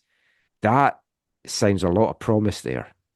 Yeah, there are things about David Wagner that make sense, but and it would fit all kind of a number of the things I was just speaking about. So I could see that as happening as a possibility. For me, it doesn't like I'm not like 100% on it. Like I don't feel like that has to be it. It could very well. Like I think there's like a 50, let's say a 60% chance. Oh yeah, that like the checks all the boxes. But I kind of have a feeling like Axel's choice will be a little bit more out of nowhere.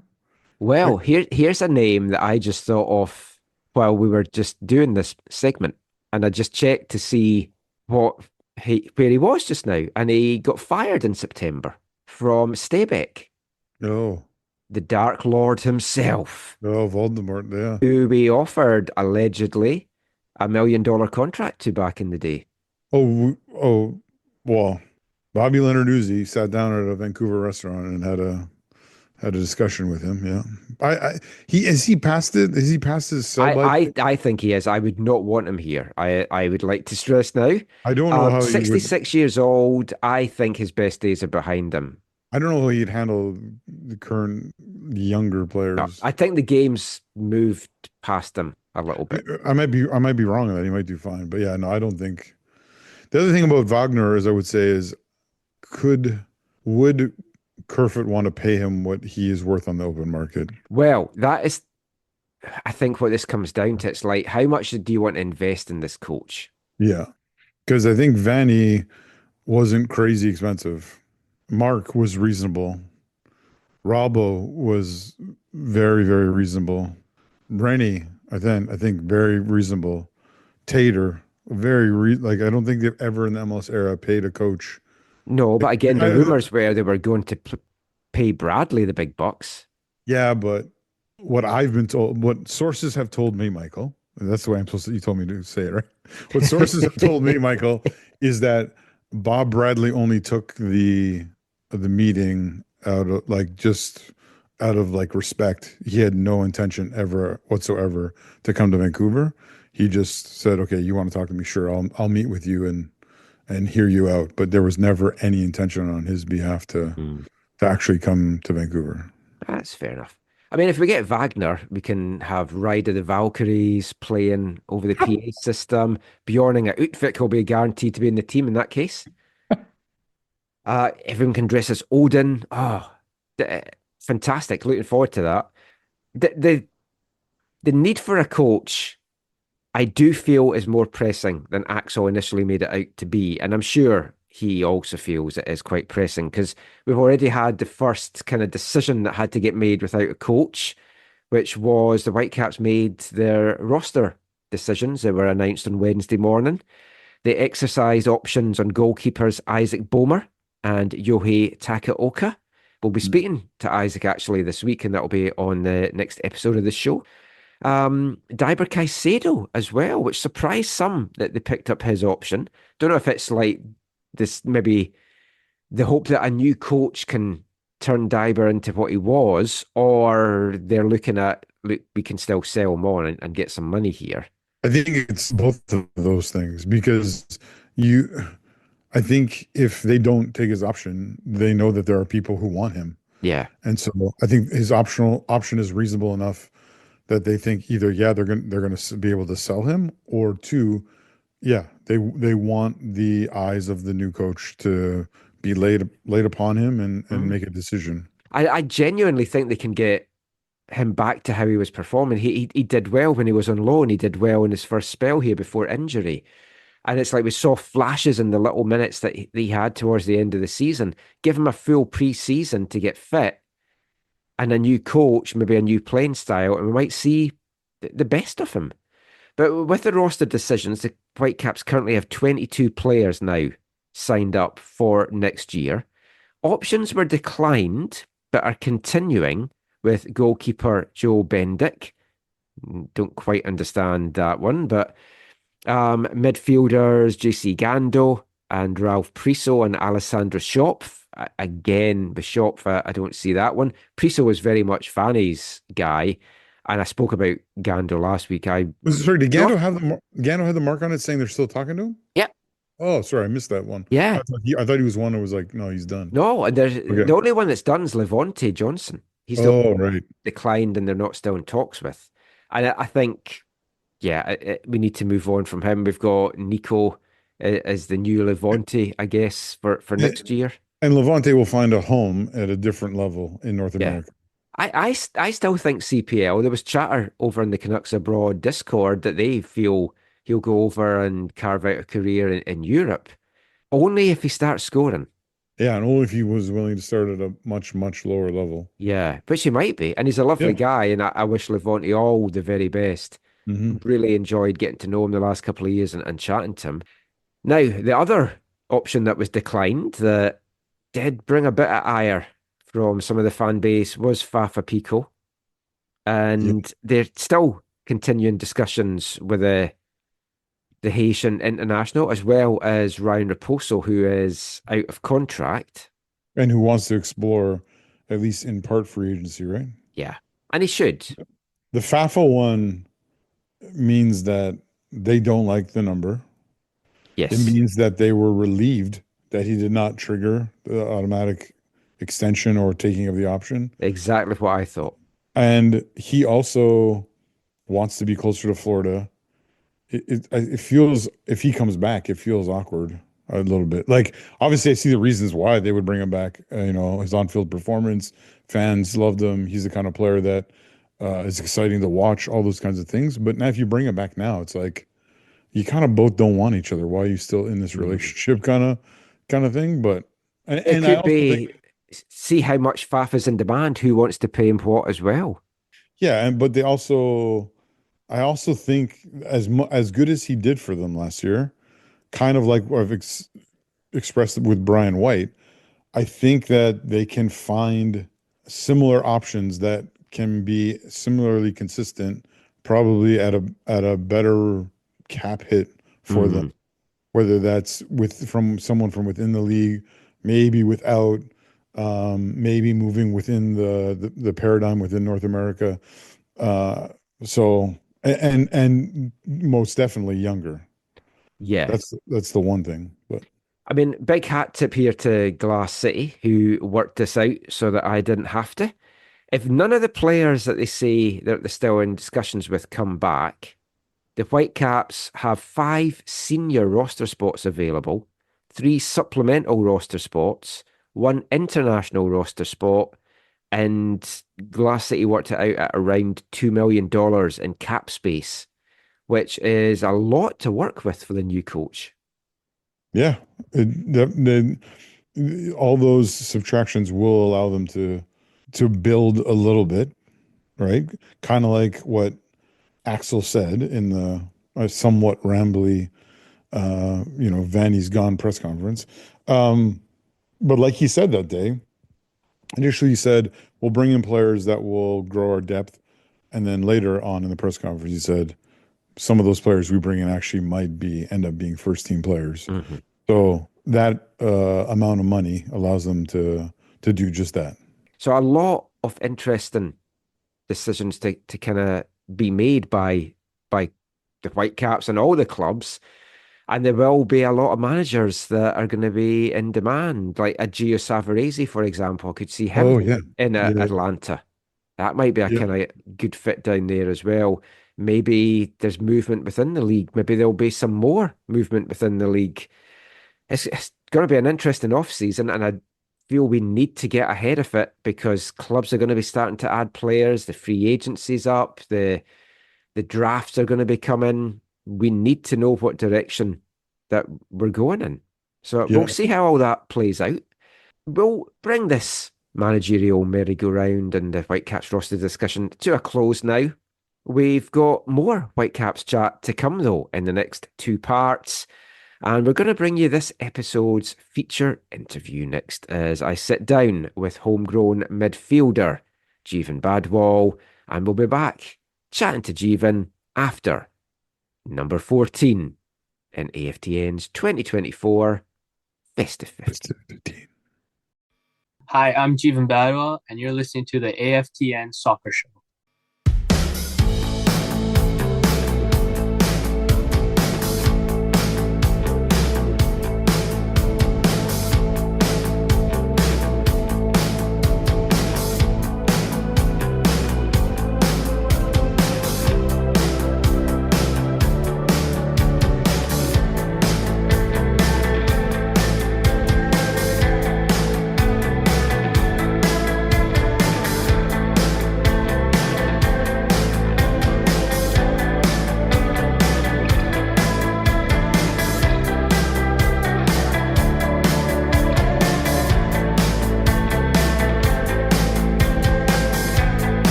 Welcome back to the AFTN Soccer Show on CITR Radio, 101.9 FM. And kicking off this part, it's the song that comes in at number 14 in our Festive 15 from Oslo in Norway, a band called Mayflower Madame. It's a kind of goth band channeling some fantastic 80s goth vibes with some post-punk and shoegaze thrown in.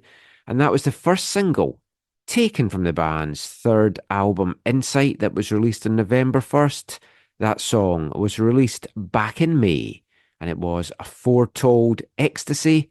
You can find them in all the usual places, and you can get all their stuff over on Bandcamp, mayflowermadame.bandcamp.com. Let's get back to the football chat now, and let's bring you this episode's feature interview. And it's a chat we've wanted to get done for a while, so I got it done about a week or so ago, and it's with the most recent Whitecaps homegrown signing, 18-year-old Jeevan Badwal, hailing out of Surrey. The midfielder has had a fantastic couple of years, playing as an amateur in WFC2 last year, getting a call up to the MLS Next All-Star game, going off to represent Canada at the 2017 World Cup in Indonesia. That was a whirlwind year. 2024 has continued as he made his first team debut for the Whitecaps in the Canadian Championship game against Pacific, got his first pro goal as well, two in fact, for WFC2 this year, and in September was rewarded with a homegrown deal. It's been a fantastic couple of years for Jeevan, and I really look forward to seeing what the future holds in store. Got a chance to sit down with Jeevan just to talk about his footballing journey so far and what the future may hold in store. So go, stick the kettle on, grab your biscuit of choice, sit back and enjoy our chat with Jeevan Badwal.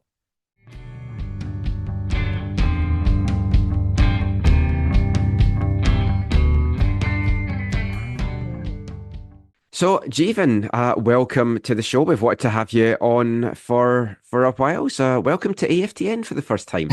Thank you. Thank you for having me. We'll do a lot of chat today. We'll look at the season that you've had. We'll look at the last couple of years and take you way back to where it all started as well. But, I mean, 2023 was quite the year for you. And now 2024 feels like it's been an even better one. Has it just been a bit of a whirlwind these last 2 years? Yeah, it has. Yeah, it's been a lot's been going on, but it's been really positive. It's been really positive. Yeah, that's all you want when you're starting off your career. So let's take you back September 13th this year. You signed your MLS homegrown deal, and you've got a contract through to 2027. So you've got that security as well, and there's options and all those other things that go with it. So on the one hand, it's the culmination of the journey that you've had to get here, and then it's the start of your next journey. When did you find out that you were going to get this deal? Because I spoke to Nico after he'd got the deal, because I'd spoken to Nico the weekend before after WFC2, and then I spoke to him the next weekend at WFC2, and I was like, "Did you have any idea?" And he's like, "Nope." So when did you know that you were signing this deal? I was the same thing as Nico. I didn't find out until I think 3 or 2 days before the signing was announced. My parents were the ones to know first, obviously the agents and my parents. Yeah. But they all called me, and we had a big group call, and they just told me, and I was obviously really exciting, really. I loved it, but I didn't know until 2 or 3 days before. I was the same boat as Nico. So yeah. What was your family reaction like then? I mean, they must be very excited and proud of you. Yeah, they were very proud. Obviously, the job's not done. There's still so many steps left. There's still a big journey ahead of me, but they were really proud of me. Obviously, we didn't share the news until Whitecaps shared it first. But we kept it very small, the agents knowing and the family knowing. But they were really proud of me. We were really exciting. They were really happy.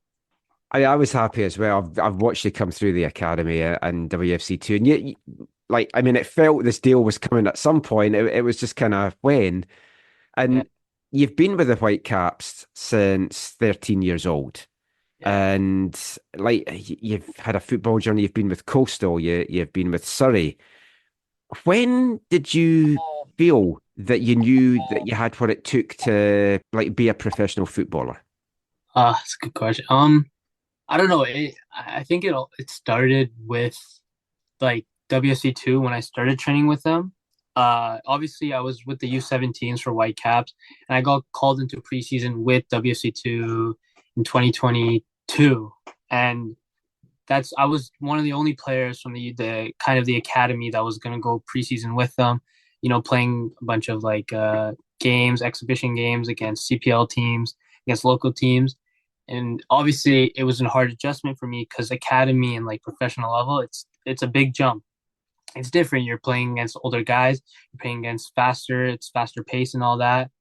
But I think it came down to me like not knowing when, but knowing how to adjust and knowing how to play against them. And that came when Ricardo Clark, the second team coach, gave me a chance, and he saw me doing well in training, doing well in games, and he started me in my first game with WC2 against Houston. And from there on, I was like, wow, like, it's hard playing with these guys, but, I can play with them. I can play. I just have to be, myself, have the confidence. And confidence was one of the biggest things, especially for someone like me in the academy. Yeah, because like I've watched guys come through the academy for many years now, and I Yeah. do the League One commentary for the League One side. And I know there's the different paths. It's like for some players, League One suits, but then for other players, it's not as big a test as going up against men. So, like when you're playing for WFC2, because I know you were an amateur initially, you signed the amateur contract. Was Yeah. that just to keep your options open in case you wanted to go the college route? Yeah, it was just options to keep me like for other options, like maybe like college, maybe CPL, maybe somewhere else. But yeah, it was just like option for me because you never know what could happen. Anything could happen. And it was actually a good thing. Like with the Whitecaps, they knew like, I have to play a certain amount of games to, showcase myself and prove that I can play professionally. But maybe something would happen, something like this. College was another good route for me, or even the CPL. Yeah, because I know, like obviously Grady decided to move on from the academy and go down that route, and everyone's got their own paths. Obviously, I want everyone to stay within the Whitecaps, but Yeah, you've got to get the playing time and stuff yeah. as well. You've played football since you were 4 years old. When did you really get the love for it? When did it really start to hit you that you just loved the game? That's what you wanted to do? Because I know you did. Was it basketball you did as well, and track Yeah, and field and yeah. I think at the age of 4, like I just loved it. I like my dad's he's a diehard soccer fan. He's like he loves soccer. Funny thing is, my mom didn't know a single thing until she met him. So like my dad put me like at a young age, my brother and my sister. So I think we all just loved it right from the get go, and that's why like this is how far we've come. And it's something like like some people like don't like it right away, and like maybe later on they'll love it. But me, I just loved it from there, and now I love it till now. yeah, I don't have any kids. If I did, I would have had them in soccer, and whether they liked it or not, I would have kept them in, which is it's not the thing to do. But if there's a big soccer fan, I'd be like, you're gonna like this. Yeah, Now, obviously, you're from Surrey, yeah, and there's a big South Asian community there, and it's been a difficult one because I've seen so many top players come through at youth level there. Like in VMSL, you've got like BB5, BC Tigers, yeah, Pegasus, all those teams, and you're seeing all this talent. And in the Whitecaps, we've had a couple of guys in the past, and like the big one that stands out for me is like Gagan Desange. I saw him come through, and he's still playing locally, but there's yeah. never been that guy that's broken through. And it's that thing. It's like you kind of have to see it to want to be it. Have you always wondered just why has there not been a South Asian guy that's made this breakthrough? It's a big topic, like especially in our community. Like it's just some of them meet the final goal, but don't get past that goal. Like they want to be professional, and they're getting closer and closer and closer, and then something just fails for them. Either it's mentality, Either it's like, family issues, other they have their own issues. It's such a big thing in our community that like, I'm lucky enough that I'm a new generation and that old generation is pushing me and like, they're helping me. They're educating me on what's happening and like I can learn from their mistakes and push myself. And I'm lucky to have like a South Asian community behind me that's, pushing me and helping me succeed. Was that a friendly last year? It was BB5 against Vancouver FC. So sitting in the stands, was talking to some of the guys there, and they were so excited because Shan Hundle was with Vancouver FC, and they were saying, "We've followed his career. We've not had anyone to follow." And like, do you feel any pressure from that you've got all this community and they're like willing you on, they want you to do so well? I think it caught up to me, the pressure, but like I haven't, felt it a lot. Like even when I went to the World Cup at the U17 stage, I had family come and everyone like the South Asian community was watching. And something with me is that when the game starts, I don't think of all that. I don't feel the pressure. I just play my game. So I think I've like matured enough to, let the pressure go. And I think I'm more grateful than, having the South Asian community than not just feeling the pressure, like they don't say there's pressure on me. They don't have negative comments on me. They're always positive and like they're always behind me for my success and everything. So, well, it's also just the start of my career too. So anything could happen. Yeah, it's always a weird one though, because like even over in the UK where there's like a huge population as well, and it's just I don't know if it's just the opportunities aren't given them or if it's just other deep rooted stuff which we won't go into. I mean, it's so much better here, and there's a lot more opportunities, and you've really seized the opportunities as well because it's.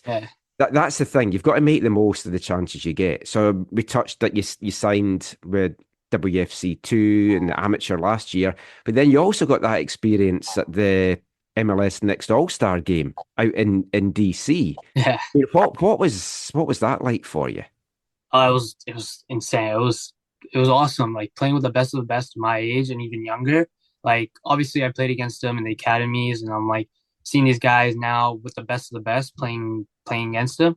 It was something to take in, like I'm like an all-star representing the Whitecaps, now representing like the best of the best at my age. Obviously you only got to play one half. Like there was a lot of players. I wanted to play the whole game. Yeah. But it was really awesome seeing familiar faces, seeing teammates from national team, seeing opposing players from the US team going against them, but also like talking to them, chatting with them. It was a nice feeling. Yeah, did you get a chance to see the game the next day with Arsenal? I take it. Yeah. I know you're a Liverpool fan, but I mean that would have been a good experience. It was, yeah. Seeing those players like Saka was unreal that game, and it was just like a preseason game. Like they were just for fun. I was like, what the hell? I know it's like different level when you see the top of the game and how fast it is. It's like you're like whoa. But I mean, this is you now. You're in the top level here. Yeah. Have you found quite an easy transition? Because like watching you on the pitch, it has looked quite an easy transition from academy to the twos. Obviously, this is another jump now from the twos to the first team. But you don't look fazed by it at all. I think it came down to like, the steps that I took. Like obviously, when I said I was in the preseason with WFC2, it was like, I wouldn't say it was kind of challenging transition because it was like, I had that confidence with playing with older guys, having that confidence, to still play my style. Because in the academy and the professional level, it's such a big jump. Yeah. But I think the way Whitecaps do it, they're very good at, calling up younger guys and having younger guys train.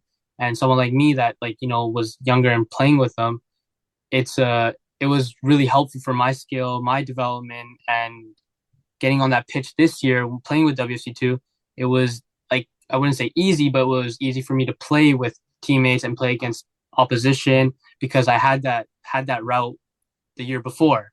So the way Whitecaps do it is awesome. Their pathway is really good.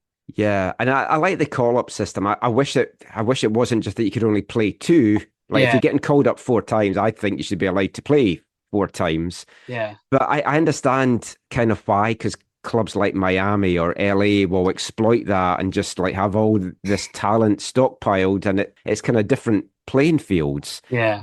Looking at that, you talked about the national team. Just to talk to you a little bit about that just now. So you went to a World Cup, Yeah. which for any player is like huge, and it's like a lot of players never get to go to any World Cup. Yeah. And then a place like Indonesia as well, which, well, first of all, did you get to do any sightseeing there? Because it looks such an amazing place. Yeah, it was beautiful. We were actually in a training camp before the tournament started in Bali. So in Bali, wow. yeah, it was insane. We actually had a pit, like the pitches were right next to the ocean. So it was like unreal. Like I was like, wow. But yeah, we did get some sightseeing. We went to a waterfall. I don't know the names exactly, but we went to a waterfall. It was nice. Like as a team, like you need that to be calm, to be ready, just like have a nice day, nice chill day. But yeah, it was really nice. I know the results in that tournament went what everyone wanted, and I think it kind of also shows the gap. Like we see all this talent coming through here, and then you go up against like Uzbekistan, and you're like, oh wow, because they've got all this investment that's gone into youth life. But how did you find that whole World Cup experience? It was unreal. Like it was really sick. Like going from CONCACAF with the U17 and then going to the World Cup, it was a big jump. Like you could tell by the organization how much like different it is. But that World Cup experience like really, opened my eyes. Obviously, like a country like Spain and Uzbekistan, you would see, Spain, a team that keeps possession, a team that has superstars that are playing for like Barcelona, Real Madrid, would be, insane. And our first game, we got a red card and, only lost 2-0 against them, which was great. Like that's not a bad result, especially getting a red card. Then we go against Uzbekistan, a team that, like their country's not the best at the men's level. Yeah. It's someone like, some places, like some people have never heard of that place. We come against them, 3-0 defeat. And that game really was like, wow, like, a country like them, the way they played, the way they were, I thought they were one of the better teams like in that tournament because of how they made it to the quarterfinals, which was surreal for them. Like that was amazing. And it opened my eyes because, they want to live off this. This is what they have to die for. This is a sport that they'll die for because, this is their way of getting out. This is their way of proving themselves. And they played as a team. They were compact, counterattack after counterattack after counterattack, just a goal, goal, goal. Like we had the most possession in that in that tournament in that game, and still couldn't get a goal. But they would get one chance off a counterattack and a goal. And it really showed me how these countries are, how these players are, that they'll die for that badge, especially that country, because this is their way of getting out. This is their way of providing for their family, of going to the future, becoming an all-star, becoming a professional player and all that. So that World Cup experience was really crucial for me because it showed like, what it takes to be. Yeah, and I'm gutted you haven't had the chance for the U21. I won't talk too much about the CONCACAF thing. I don't know if you can get fined at this late after the tournament, but the refereeing in that last game, I know a few of you guys like lost it a little bit. I would have as well. First of all, the pitches down there. What was up with those? That was some of the most horrendous pitches I've ever seen. It was terrible. I don't even know what. It was just the rain. There was so much. I didn't even know there was gonna be that much rain. I was like, wow, what the hell? And then we had a 30-minute break in our last group stage match. Yeah. And we were just in the change room, like, what the hell's going on? Like, yeah, there's thunder and rain, but like, maybe we could have done something better. Like, like why pick Mexico? It's gonna. Maybe you guys know it's gonna rain and be thunder. I know. Like, what the hell? I mean, the last game against Panama, again, we won't go into it too much, but I mean, that must just have lit a fire for you now to be part of the next lot, which is going to be the Olympics. And of course, it's here in LA, so they're already in. So it's a great chance for you to be part of that squad. And I think age-wise, you're still good for that, aren't you? Yeah. I'm age-wise good, yeah. Yeah, I mean, that must excite you to have that on the horizon. Yeah, definitely. And it's maybe you might just be too young. I mean, if you have a breakout year next year with the Whitecaps or 2026, who knows? But having the World Cup here, I Yeah. mean, as a young player, having that in your country, the world coming to where you've grown up, what does that mean to you? It's special, man. Like, watching the World Cup as I grew up, like, playing in different countries, like the Brazil one was the first one that I actually watched properly. Like every game I try to watch, obviously Canada wasn't in it and I wouldn't have a favorite team, but just seeing teams go to the finals, seeing the best of the best, it's amazing. And now hearing about it happening here, happening like really close to me, happening at BC Place, it's amazing. Every kid dreams to watch it, or even every kid dreams to play, which is something I'm hoping for, that I gotta work my way there. Everyone's been asking me, the 2026 World Cup is coming and you're in Canada's, their youth system, you still have a chance to get there. And I'm like, yeah, but it's a big, big step. But, it's not something that's hard to get to, but it's not something easy to get to. No, but then you look at some of the guys that have broken through, like some of the guys from the CPL, like Poku, for an example. Yeah. Like, I'm pretty sure if you asked him 2 years ago, he wouldn't have thought, well, yeah, I'll be playing in the CPL, then I'll get over to Belgium, then I'll be in the first team. So this happens. Yeah. Yeah, it's very... Yeah, like listening to you mentioning the 2014 is the first one you watched all the games. The first one I remember watching was 1978, which shows the age difference. And I think I'm sure I watched some in 74 as well, because I've still got souvenirs that my parents had from back then. But Yeah. God, you make me feel old.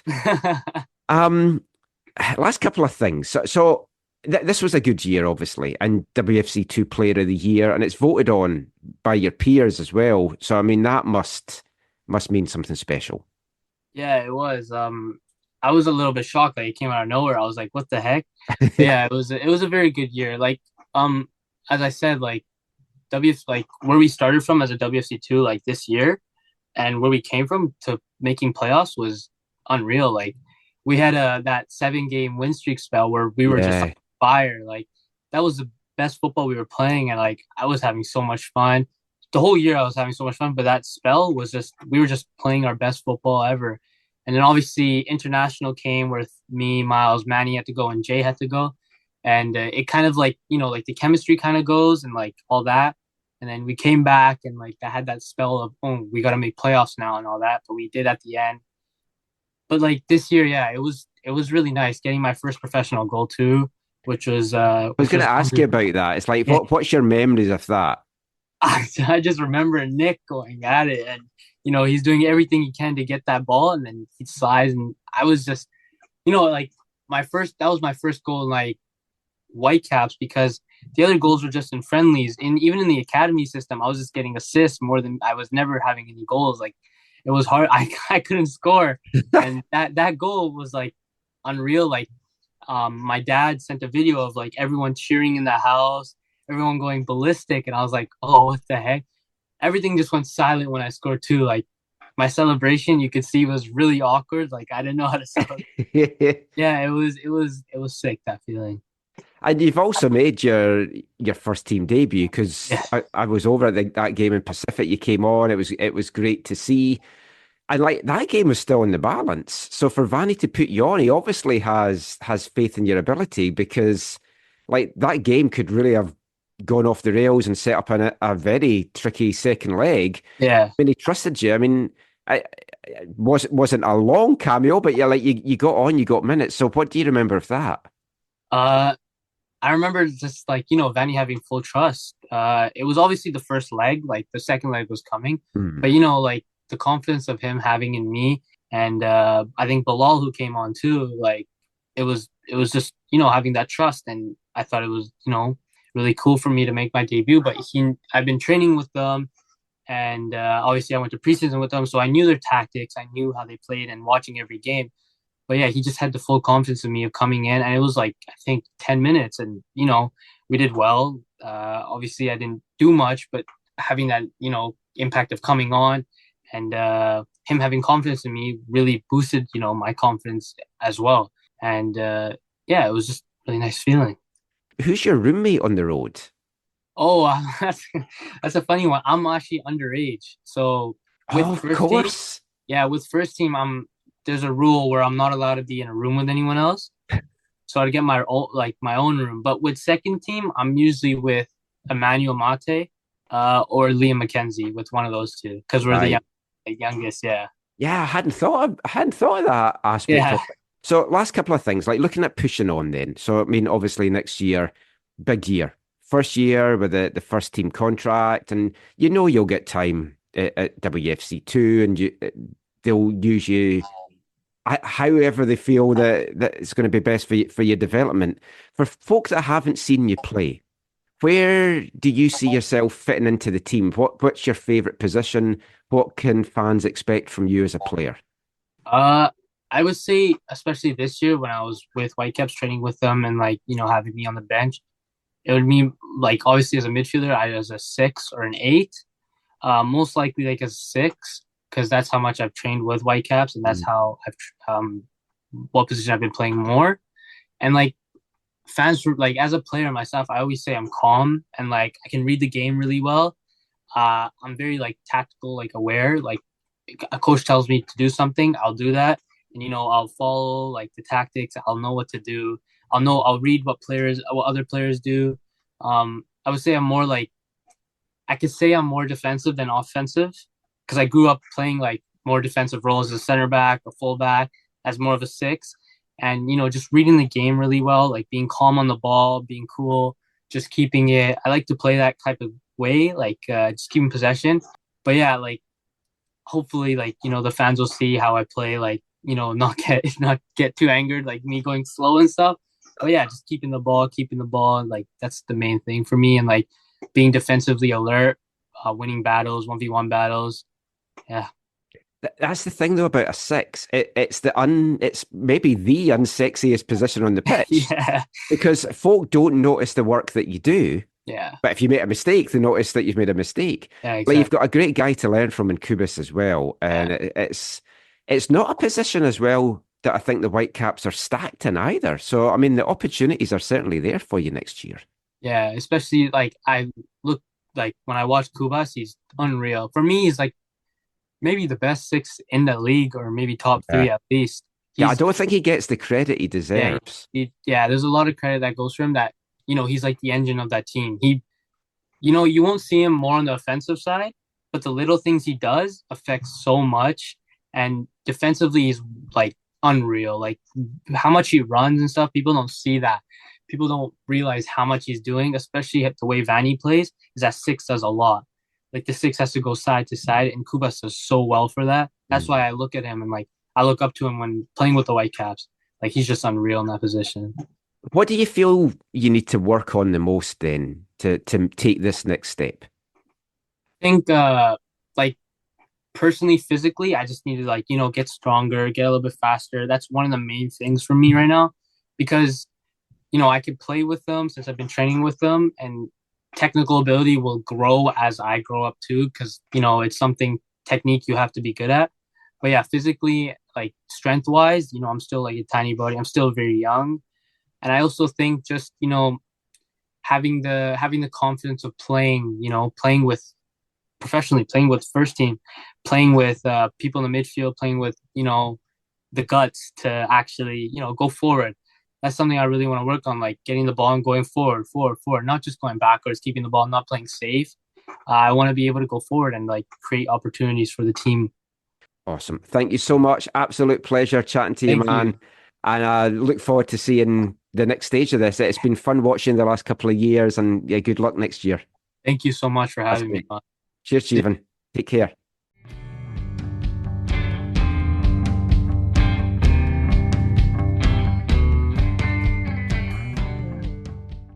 Jeevan Badwal talking everything about his career so far.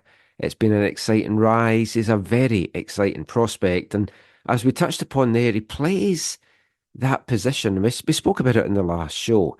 He's a defensive midfielder. He can also play central midfielder. He can be box to box. And it's a position that the Whitecaps aren't totally flushing right now at the MLS level. Now, I'm not saying that Jeevan's going to make the big breakthrough this year, become a first team regular, but I do hope we see him get some regular minutes. He'll, I think, mostly spend a lot of his time with WFC2 and MLS Next Pro, but it's his opportunity to go pre-season, show what he can do, and kind of seize those minutes when he does get them. So yeah, looking forward to seeing Jeevan's continued growth. Lovely lad to chat to as well, as you can tell from that interview there. Touched on a lot of things. And of course, the one thing we didn't talk about there, but we did talk about, does Jeevan Badwal fancy a chocolate digestive? Anyone fancy a chocolate digestive, even though it's unsuggested? Anyone fancy a chocolate digestive? Okay, so we do a fun segment on the show, and we say you're not a Whitecaps fan or player until you've done this. So if you're sitting at home, and it could be morning, early afternoon, and you want to have a hot beverage, what is your hot beverage of choice? Indian tea, cha. Ah, Yeah. And do you have a sweet tooth? Do you like to have a sweet treat with it? Not usually. Sometimes I'll have like a cookie, like a biscuit, maybe, but like occasionally not. I'll just have the tea by itself. What kind of cookie would be your cookie of choice or biscuit of choice? Ooh, that's a good question. I don't know the brand, but I just got them today. I completely forgot. It's like chocolate on the top, and like, I forgot the name. Now, it's either a digestive or those French sounding ones. I think it's that one, the French one. Like, Yeah. it's on the top, and like I can't remember. No, they're really good. Yeah, they're very It's good. quite thick chocolate as well. Yeah, It's really yeah, nice. very Yeah. good. Yeah. And do you dunk it? No, I eat it by itself. Yeah. I should do a section with you where I take you to one of the Indian sweet places, because I keep going in them and I look at them all and I've no idea what anything is or what's nice and what's not. Yeah. And then I never end up buying anything. But Anyone fancy a chocolate digestive? Anyone fancy a chocolate digestive? Anyone fancy a chocolate digestive, even though it's unsuggested? Anyone fancy a chocolate digestive? so no chocolate digestive there for Jeevan, but does like the Leclerc celebrations, which is what I then found out what they were called afterwards. And somewhat bizarrely and coincidentally, mentioned in the last show, it was my birthday on this past Monday, and my wife got me a couple of boxes of Leclerc celebration special limited edition stuff. She hadn't heard this interview, didn't know we'd been talking about it. So I got a lovely gingerbread cookie and also cappuccino truffles. Haven't tried the truffles yet, have had the gingerbread cookies, absolutely delicious. Recommend you dig those out if you see them in the stores. I think Walmart's got a bit of a deal on them at the moment, or at least they did this past week.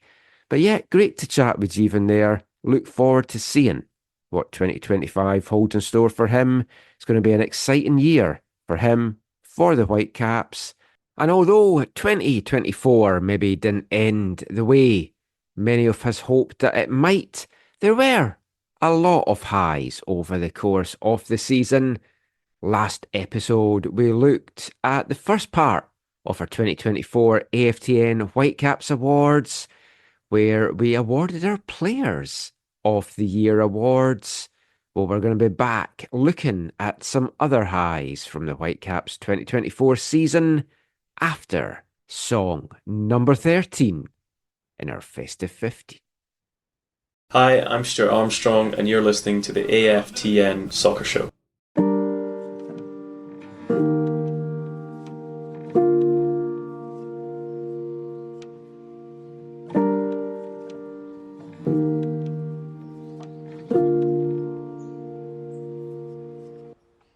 I don't like playing along. I'll never sing the same song that the fakers perform when they lie.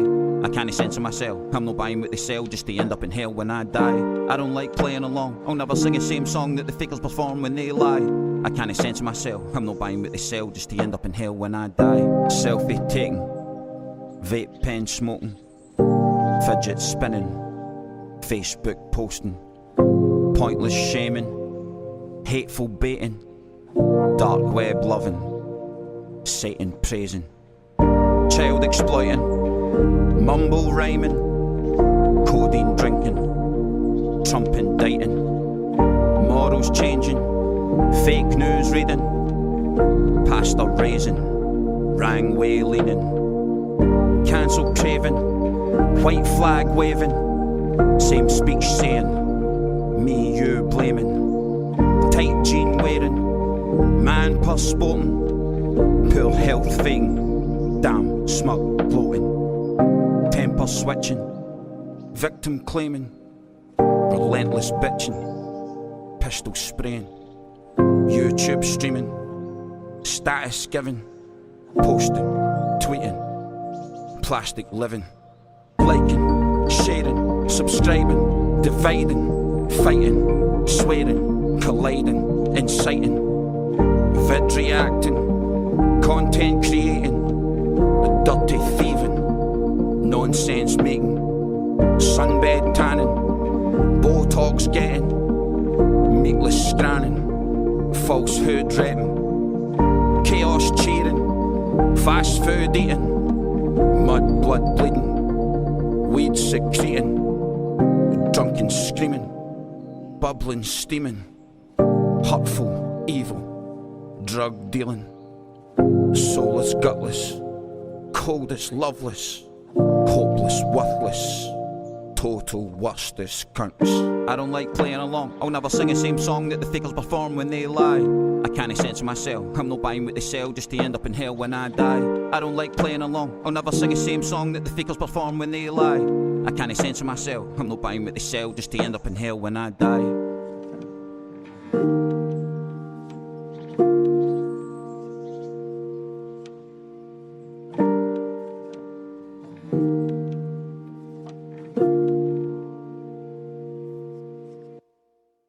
Welcome back to the AFTN Soccer Show on CITR Radio 101.9 FM. And kicking off this part, it's number 13 in AFTN's 2024 Festive 15 from Glasgow in Scotland, rapper Mog, with a song taken from his September released album Versus the Gods, and that was Playing Along. A song we featured over the year, just in the normal episodes of the show. That is it for our first 3 tracks of our Festive 15. We'll be back with 3 more next episode, but the football chat keeps turning along here on this episode as well, and we're going to round off this week's show with the second part of our 2024 AFTN Awards. Last week, we handed out our player awards, 7 altogether, ranging from Player of the Year, Young Player of the Year, Academy, WFC2, a lot more as well. You can check those out on episode 643 of the AFTN Soccer Show.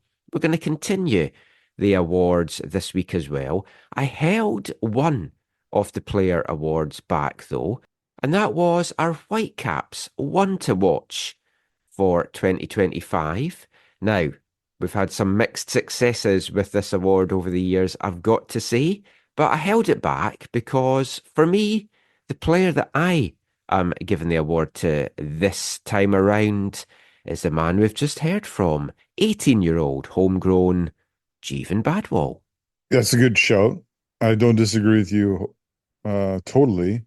But I would go back to what I said earlier, and I think my one to watch in 2025 would be Ali Ahmed. I think it has the potential to be so. I think he was my one to watch for this year. Yeah, he can be so significant for them. It could be like as he goes, so goes the team, right? Yeah. Because if Gauld is himself, if they got a full season out of Armstrong, if Kubas can hold things together in the middle of the park, and all the other components can play their roles, Ali is the kind of player that could be game-changing for them, or could have a year like this year where he's really not as impactful as the coaching staff wants him to be. So I on a young level, I agree with you. And Jeevan, on a bigger picture, the whole team, I think the one that to me will be most interesting to watch will be Ali Ahmed. It's a big year coming up for Ali. Yeah. But he needs to have a good year at club level. Yeah. And like Jesse Marsh loves him. Yeah. And you can see why, because every time he pulls on that Canada jersey, he's like putting in fantastic performances. He needs to replicate that more often with the Whitecaps. I think Ali himself would maybe admit that he didn't have as good a year as he hoped here. But yeah, I think that is a good shout from you. I went with Jeevan. The role that he plays, and we talked about this last week, we're not flush in that position at the club. And if he can go and continue his upward trend, now, I don't think he's going to get a lot of minutes, but I think he could break through and get some starts next year. Well, he was the captain of the U17 World Cup where TJ was there, right? Yes. Yeah. Yeah, he's a player. Like, yeah, he's got some potential. Yeah. That's obviously one of the places where I watch him the most, but he loves the game, he studies the game, and he knows there's pressure on him as well as a South Asian guy coming through. So that is the end of the individual player awards. We're going to do some team awards now for the rest of this part, and we'll start off with the game of the year. And for some of these awards, we'll give our individual winner, but then there's some others that I do kind of want to talk about in this as well. So this one's a pretty simple one in that there's probably 3 big games throughout the whole year that I think everyone would agree on. Yeah. Right? Yeah, I've got my top 3, and then there's some others I want to kind of give a little hat tip to, as Steve would do. So for me, the best game of the year, it probably helps as well because I was at it, but it was just stunning and unexpected. Yeah. 5-0 playoff win over Portland, October 23rd. Sheer dominance from start to finish in the game. 5 past Pantomus. Oh, poor James. Yeah, and you don't have to go very far from that one to find the other 2 games, I think, in the top 3, right? Like the LAFC home victory in the playoffs. Yeah, I mean, again, another comprehensive one. 3-0, deserved, a couple of own goals, but it's still deserved. Yeah, well, yeah, it was totally deserved. And then third for you, I'm guessing, would also then be, even though you were there, but not a lot of other. Oh no, you weren't even there. I wasn't there. You weren't there, and neither were a lot of other people. But the Voyageurs Cup victory. Yeah, just more for the ending and the end result. The game itself was horrible. Yeah, yes. But when it's a cup final, it does. It can be, to me, that's more understandable. I know earlier in this episode, I've criticized MLS for their semifinals single matches being so poor, but when it comes down to a cup final, more often than not, they feel like cagey affairs where both teams are just, in one sense, trying not to lose it, and so there's so much feeling each other out and just gauging things that they're often 1-goal affairs, anyways. But yeah, for this it was, and I'll touch on this later, but Boehmer's performance and the shootout victory, beating Toronto. And yeah, the three-peat, yeah. Still gutted that I missed it.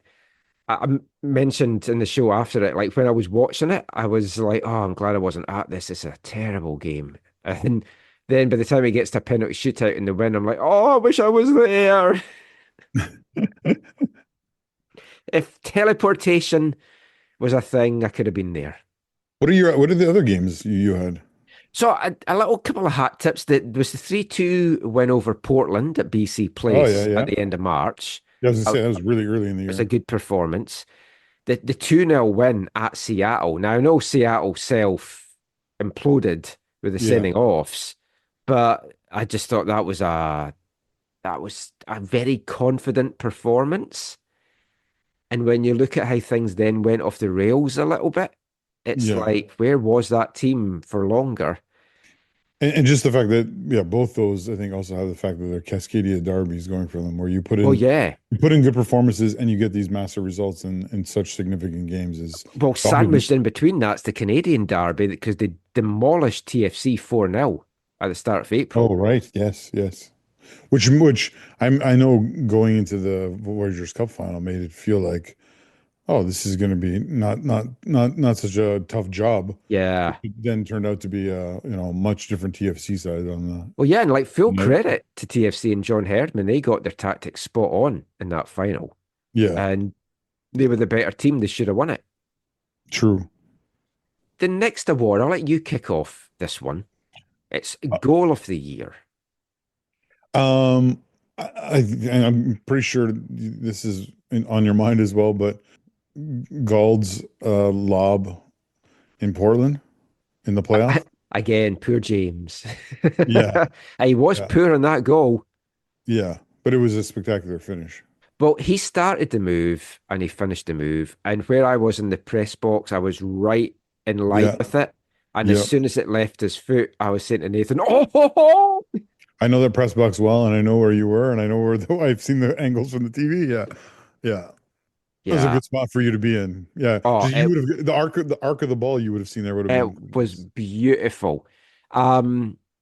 It, it didn't look as good down from pitch level because you see Yeah, yeah. Pantemis going back and getting his tips Yeah. to it. But from up above looking down, you're like, oh my God, that is sublime. What a Yeah. finish. But yeah, that for me was my goal of the year as well. I liked it as well because it had a bit of teamwork in it, and Gauld chased down a ball to set that up and then played it back, and we had the interplay. I'll give you my top five. Oh, 5. Wow. Okay. Yeah, I've got a flash five. I have one other one I want to mention. but you Okay, go first. yeah. No, you go first. No, you go first. I want to see if mine's because mine I might be confusing the seasons. right. So a couple of hat tips outside the top five. Sebastian Berhalter and That's a good Pedro one. Viti had a couple of bangers Yeah. from long range. Sebastian Berhalter doesn't know how to score an easy goal. So my fifth is Levante Johnson against Cavalry in the Canadian Championship in Calgary. That was the one I was going to bring up. Yeah. I'd almost forgotten about it because the video I sent you with all the goals, it was just MLS. And I was like, oh, wait a minute. No, yeah. That's why I was like, is that last year?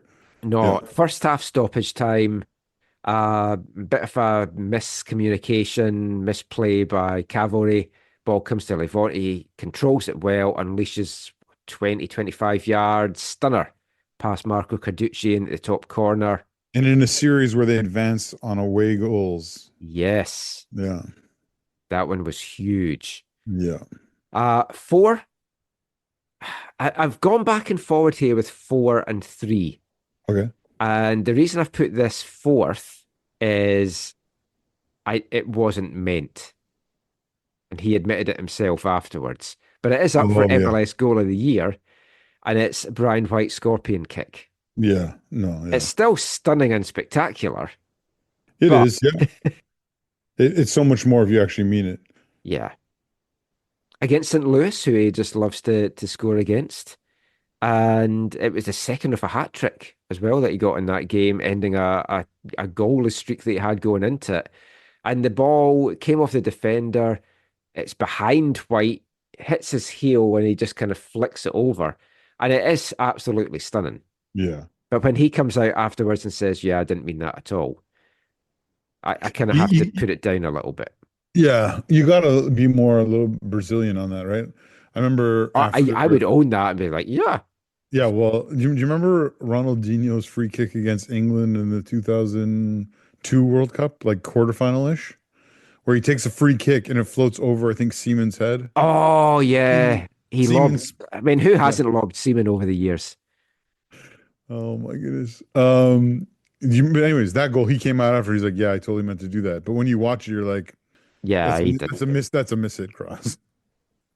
Number But 3. it sounds better and to the world that most people would have been like, oh yeah, he meant to do it. He said he meant to do it. But you're right. When you come on and say, yeah, that was not what I was intending, but I'm happy it happened. It does take off the shine a little bit. I mean, for me, 2, 3, and 4 here could all be interchangeable. They're all good goals. So number 3 for me is Ali Ahmed. San Jose, 86th minute, made it 2-0. Free kick, long ball forward. I think it's Ranko maybe with the free kick forward. Comes out to Ali on the wing, flicks it over the defender, in on goal, and then curls it beautifully to the back corner on March 9th. A fantastic goal. And as we spoke about in the last show, we were all like, oh, Ali's going to see the best at Ali this season. Yeah. And then kind of plateaued a little bit after that. My number 2 is Stuart Armstrong's first goal for the club on September 14th. Another 86th minute goal, funnily enough, same as Ali Ahmed. And it was just a lovely team goal. Yeah, I was going to say it was a big team one. Yeah. Yep, team goal, great build-up play, interplay with Gauld and Vitae, comes to Armstrong, curls it away, secures the 2-0 victory. And yeah, it was just an absolutely fantastic goal. 2-0 win again over San Jose. And then number 1 for me is Ryan Gauld against Portland. Yeah, I think I don't only have the 2. I don't know, the Gauld and Levante would be number 2 for me. For the quality, for the significance, for what it meant for the season, and then what it meant in the competition in the end are also massive. Now, save of the year. And this is easy. Yeah. I had some that I had jotted down. I'm always bad for not doing this. So I went back and revisited some of them. But I think you have to give it to Isaac with the penalty save off Bernadeschi in the first half of the Canadian Championship final. Yeah. Like there's not even anything close.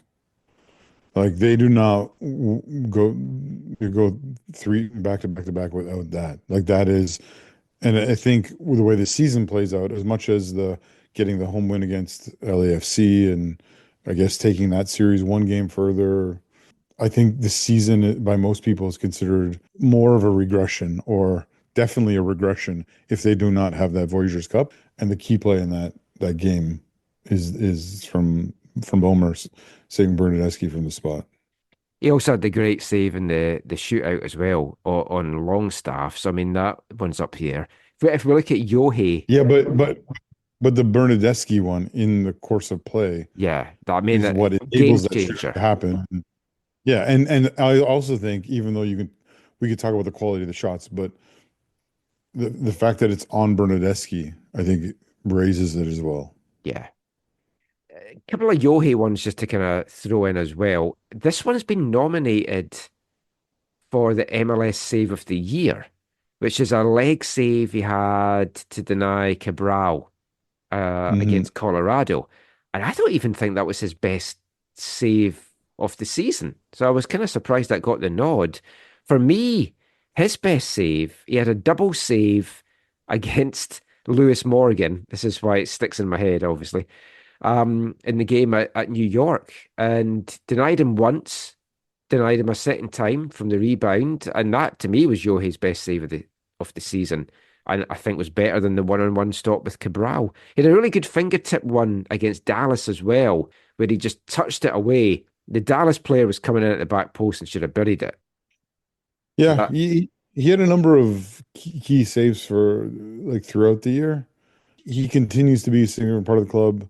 Obviously, Axel wants him to remain so by taking his option, and but it'll be interesting to see when it comes to saves next year is how many is Taka making and how many is Bomer making, and how much the new coach will feel the same as Vanni did about what's going to happen in that in that position in the squad.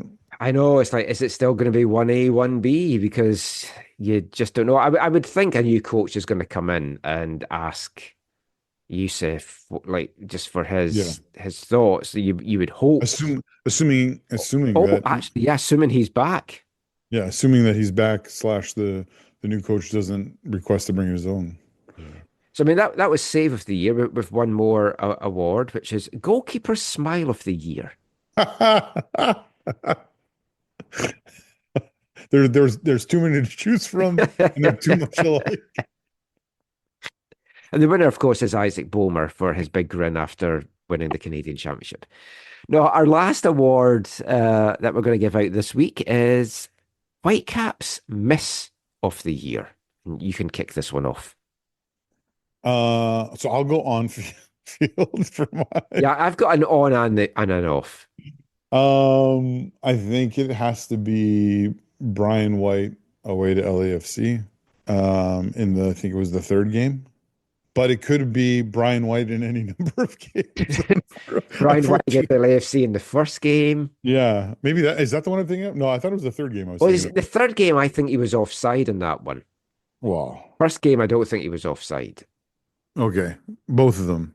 No, I think there's a number of misses from Brian this year that he would wish to have back, and that's why I think Axel needs to bring in another striker to either play alongside him or off him or him off them or whatever. Um, but yeah, I think and again, that is not to take away from the fact that they would not be where they are in the standings without all of his goals. But yeah, he just always has some of these huge, significant misses. Yeah. Those games against LA, it again, not trying to pile on Brian again, but I mean it was season defining. And he knew it. He talked about it after, right? Yeah. Didn't he not? I'm pretty sure he was like, "Yeah, I'm gonna think about that all off season." Yeah, I feel for him because it's like as a striker, you're out there. It's like if you're going through a spell where you're not scoring, say like Jamie Tarr, just to pick that as a striker. But no, it's like it's tough. They were big misses. At least Brian White is more focused on his football and not off on like what you Love Island or whatever. Yeah. It's a long off. Actually, it's not a long off season. It'll be a long off season next year. Maybe we can go and do something like that then. I'm going to throw in two other misses, one on the pitch, one off the pitch. And the first one is Fafa's penalty miss. Oh, yeah. RSL, last day of the... Yes. Sorry, that's a huge one. Yeah, well, no, yours were better. Because... No, but okay, in the context of the season, sure. Yeah. But that one, like we were talking about earlier, when the made about the squad is, I mean, if you agree with Schuster and the Whitecaps, they're actually ultimately happy that he missed that because they've shown that they did not want to take his option for whatever reason. Again, it could simply just be the dollar amount, but or it could be I'd like to think they've sat down and said, okay, we know you want to be closer to your family. See what you can get done. If not, we'll make it happen. Yeah, totally. But also, I think for him, it would have just been a morale boost to know, hey, I've earned that last year of my contract, because we know MLS contracts progressively, crescendo, and they get bigger and bigger. And I'm sure it would have been a good feeling for him, even if he had to be further away from family, to know that he earned that last year of his deal automatically. And he did. Like, if he got it, he did earn it. And it's a massive miss. My off the pitch miss is what I asked Axel as a question last week at the presser. This season was just one that was such a missed opportunity for the club to grow. You had all those fans in at home, and you couldn't win home games when you had the big crowds out. You had the Messi game that went completely tits up, and the bad publicity that came out of that. You had the team being good but going out, even though you maybe sent the fans home happy. It just feels like 50th anniversary celebration year. They just missed the chance to really grow this club exponentially. Off the pitch, crowds and just success and everything. And I think everyone at the club will know that. But it's the start of the next 50, as a wise old Italian once said. Yeah. Can I just add to that a little bit? I think, like I've said I think at various points throughout this year, especially the second half of the year, I agree with your point, and I feel like they're not a club that goes out and brings in high-priced, super recognizable talent. And it felt like that this could have been a year they chose to do that, and even just told the fans, hey, we're doing this one time because it's our 50th anniversary. Don't expect a signing like this every year or every 5 years or 3 years or whatever. I kind of feel like that was a bit of a missed opportunity. And to the in a different vein, I guess, but I think a miss was also on the recruitment, because I think at the end of last year, and this is what makes me a little bit worried for them going into this offseason, is last season, essentially, Vanni Sartini said, no, we have the team to do this. We don't need to make drastic changes. We're fine. And clearly they weren't. I mean, you could argue about the well, let's call it a drought of wins at the end of the season. That plays out differently. Obviously, things look differently, but they didn't. And so I'm worried that I'm a little bit worried that Axel's, talking about how they don't really need to change that much this offseason could also. And he said that before himself in previous seasons. Yeah. So I worry for him that that could be not what is actually needed, and he might be setting up his own new coach for failure as opposed to the success that they all want. But we'll chat with Axel about that, because I think he'll have had more time to kind of think about everything. Yeah, true. And true. I mean, to be fair, he did say, I think we've got 11 starters that can do well, and he needs to build that depth. But with the game's thick and fast, you need to rotate more. And you need to have a 18 to 20 strong team of starters now. Yeah. And that's what the successful clubs do. So that is our awards from the team category. Let us know if you agree or disagree with any of those. With more awards to hand out over the rest of the year. Some fun ones thrown in and stuff as well. But we're going to end this show with this episode's wavelength. And I'm going back to a song that was released in 1979. And we've been talking FA Cup at the start of this episode. So we'll wrap it up with a song that's got FA Cup connections. It's the theme song from a movie that was released that year called Yesterday's Hero. It's a film that was written by Jackie Collins. I don't know if you're familiar with Jackie Collins. Do you know Joan Collins, the actress? I've heard of Joan Collins, yeah. Jackie Collins is her sister, and she wrote kind of romantic fiction romps, and this wasn't one of her books. This was a film that she wrote exactly. And in summary, it's about a footballer who's got an alcohol problem. He had been at the top of his game and was now playing English non-league. A lot of folk think it's loosely based on George Best. Yeah, I was going to say. Yeah. And then a team is having an FA Cup run, and they want to bring him back to play at the top level of the game. But does he still have it? And then thrown into the mix is the owner of the football club. His girlfriend is this footballer's ex. Oh. And then they try and reconnect and stuff as well. And it's Did all... Did you tell me Suzanne Summers is in it? Suzanne Summers is the girlfriend from Three's Company.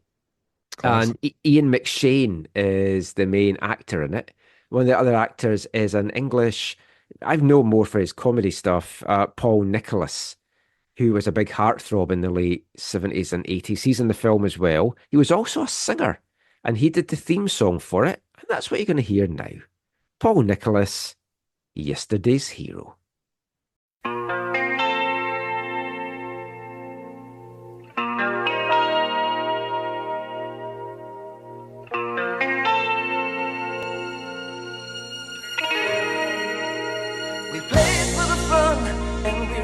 For the glory, and it all seems to happen so fast. You used to love me, but now you ignore me, and my name is a thing of the past. I didn't ask you for fortune and fame, I was happy to do it for love. You made me a hero, and I played the game. Well, I gave all I had, but I guess it just wasn't enough. Now listen to him saying, here he comes. Yesterday's hero. Here he comes. Yesterday's hero. Have you seen a tiger when he is in danger? How he runs from the scene of the crime. I didn't live question that was there in the back of my mind. I guess I should have seen it coming. Well, it's happened before, and it was only a matter of time. Now listen to him saying, here he comes. Yesterday's hero. Here he comes. It's yesterday's hero. Well, you call me the best. Now you call me a yesterday's hero. You call me the best. Now you call me a yesterday's hero. Just a yesterday's hero.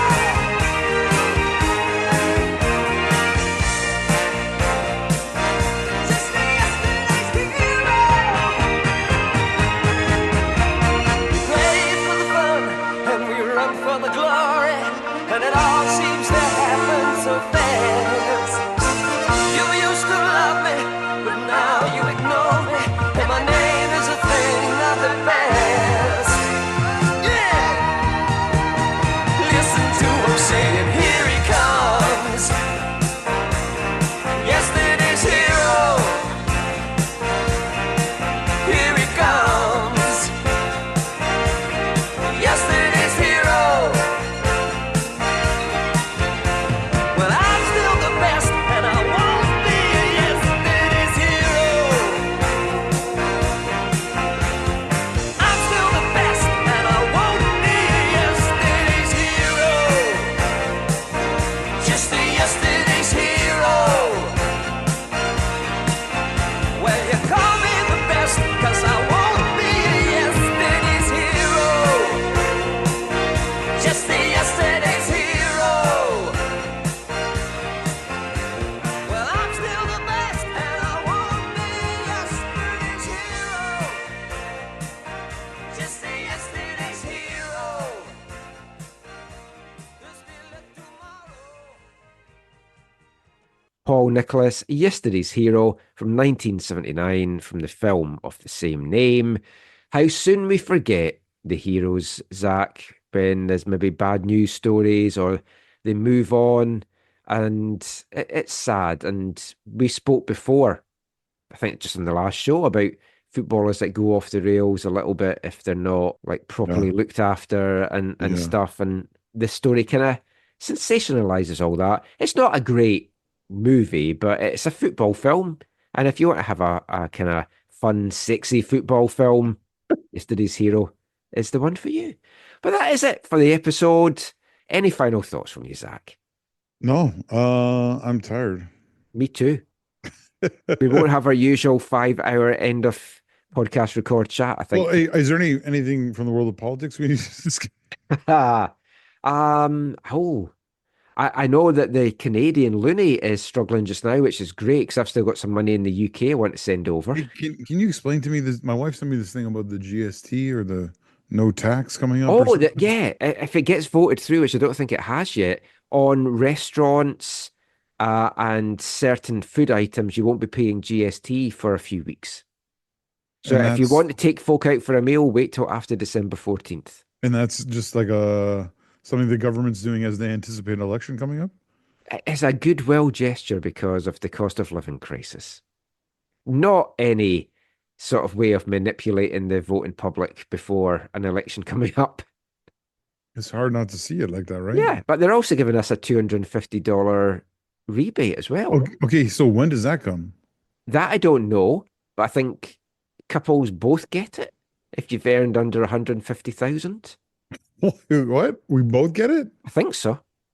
So obviously my wife makes over 150 and I make under.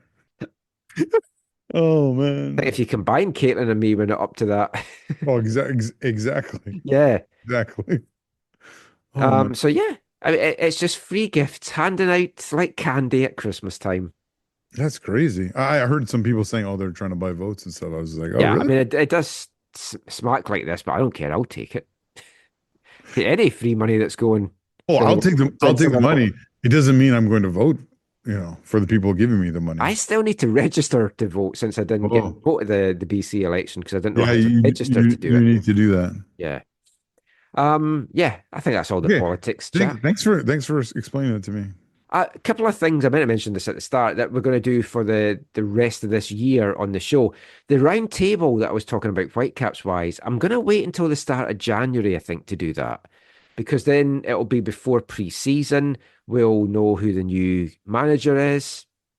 I'm widely assuming and hoping. I'm hoping we'll know that within the next couple of weeks. But yeah, I think January might be a good time to do it. Look a little bit back at the year, but look ahead at the year to come. So I think that's the best time for the round table. But we won't do a Whitecaps end of season review because that's been all these episodes. But we'll kind of do a CPL review of the year. We'll do a Canadian national team review of the year. League One college, a little bit of that as well. Got some interviews lined up. Hope to get Tommy Fielden Jr. Got Isaac Boer that we're going to talk to this week. Axel Schuster will be doing it as well. Couple of out of the box interviews I'm hoping to try and get lined up. I want to try and speak to John Stiles, Nobby Stiles' son, about head trauma in football. My dream, and I haven't got in touch with him. I did put it out on Twitter and he liked it last year, is Stuart Braithwaite from Mogwai. Oh, right. Just to try and chat to him about football, his book, his new album that's coming out that is maybe got a song on it that might be featuring in the Festive 15. And yeah, we'll just try and get some fun stuff for the rest of the year. Anything else you want to say, Zach? No, looking forward to the next episode. Thanks to everyone for listening. Yep. Follow Zach, Zachary AM on Twitter. I'm not on the blue sky yet. I will get there eventually. It's not because I use Twitter very much or anything. We know you're a Musk lover. No. With your Tesla. Or is it one of those truck things that you've got? I have seen 3 of those stupid trucks driving around Vancouver. I saw one, but Kirk and I saw one, but then we saw it pull into the dealership and we're like, he was on a test drive. Oh, the first one I saw was on the I-5. Oh, okay. When I was going down. Oh, yeah, I think we saw one in the States too, actually. And I've seen 3 here in Vancouver. Okay. And I'm like, wow. There's something else, eh? Driving around the city is shitty enough in my little Ford. Trying to drive around the city, stopping and starting one of those big things would be an interesting one. Yeah, not for me. Not for me either. I mean, if it's a zombie apocalypse, it would come in quite handy. It does look like a tank. And you yeah, it's very pointy and sharp looking. And shiny. Not sharp in a stylish sense, sharp in a literal sense. Shiny. Yeah. Yeah, so give us a follow, AFTN Canada Twitter, AFTN on Blue Sky, AFTN Soccer on Instagram, and AFTN Canada on YouTube. Might try and see if I can get more things the same. But yeah, we'll be back with another episode soon. Hope you've enjoyed this one. It's been very Whitecap centric. A lot to talk about. I'm sure there'll be a lot more in the coming weeks. Until next time, thanks for listening. Take care and mon the Caps.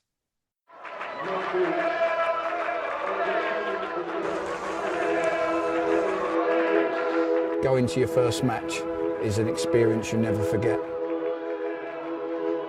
The atmosphere of what's going on around the pitch looks beautiful and you always look and go, wow, I'd love to play here one day.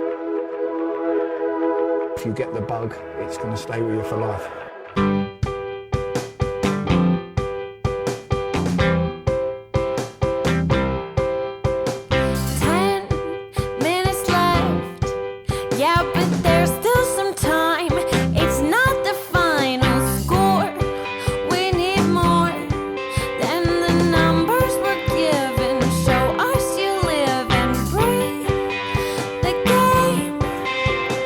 More than a name, that's what we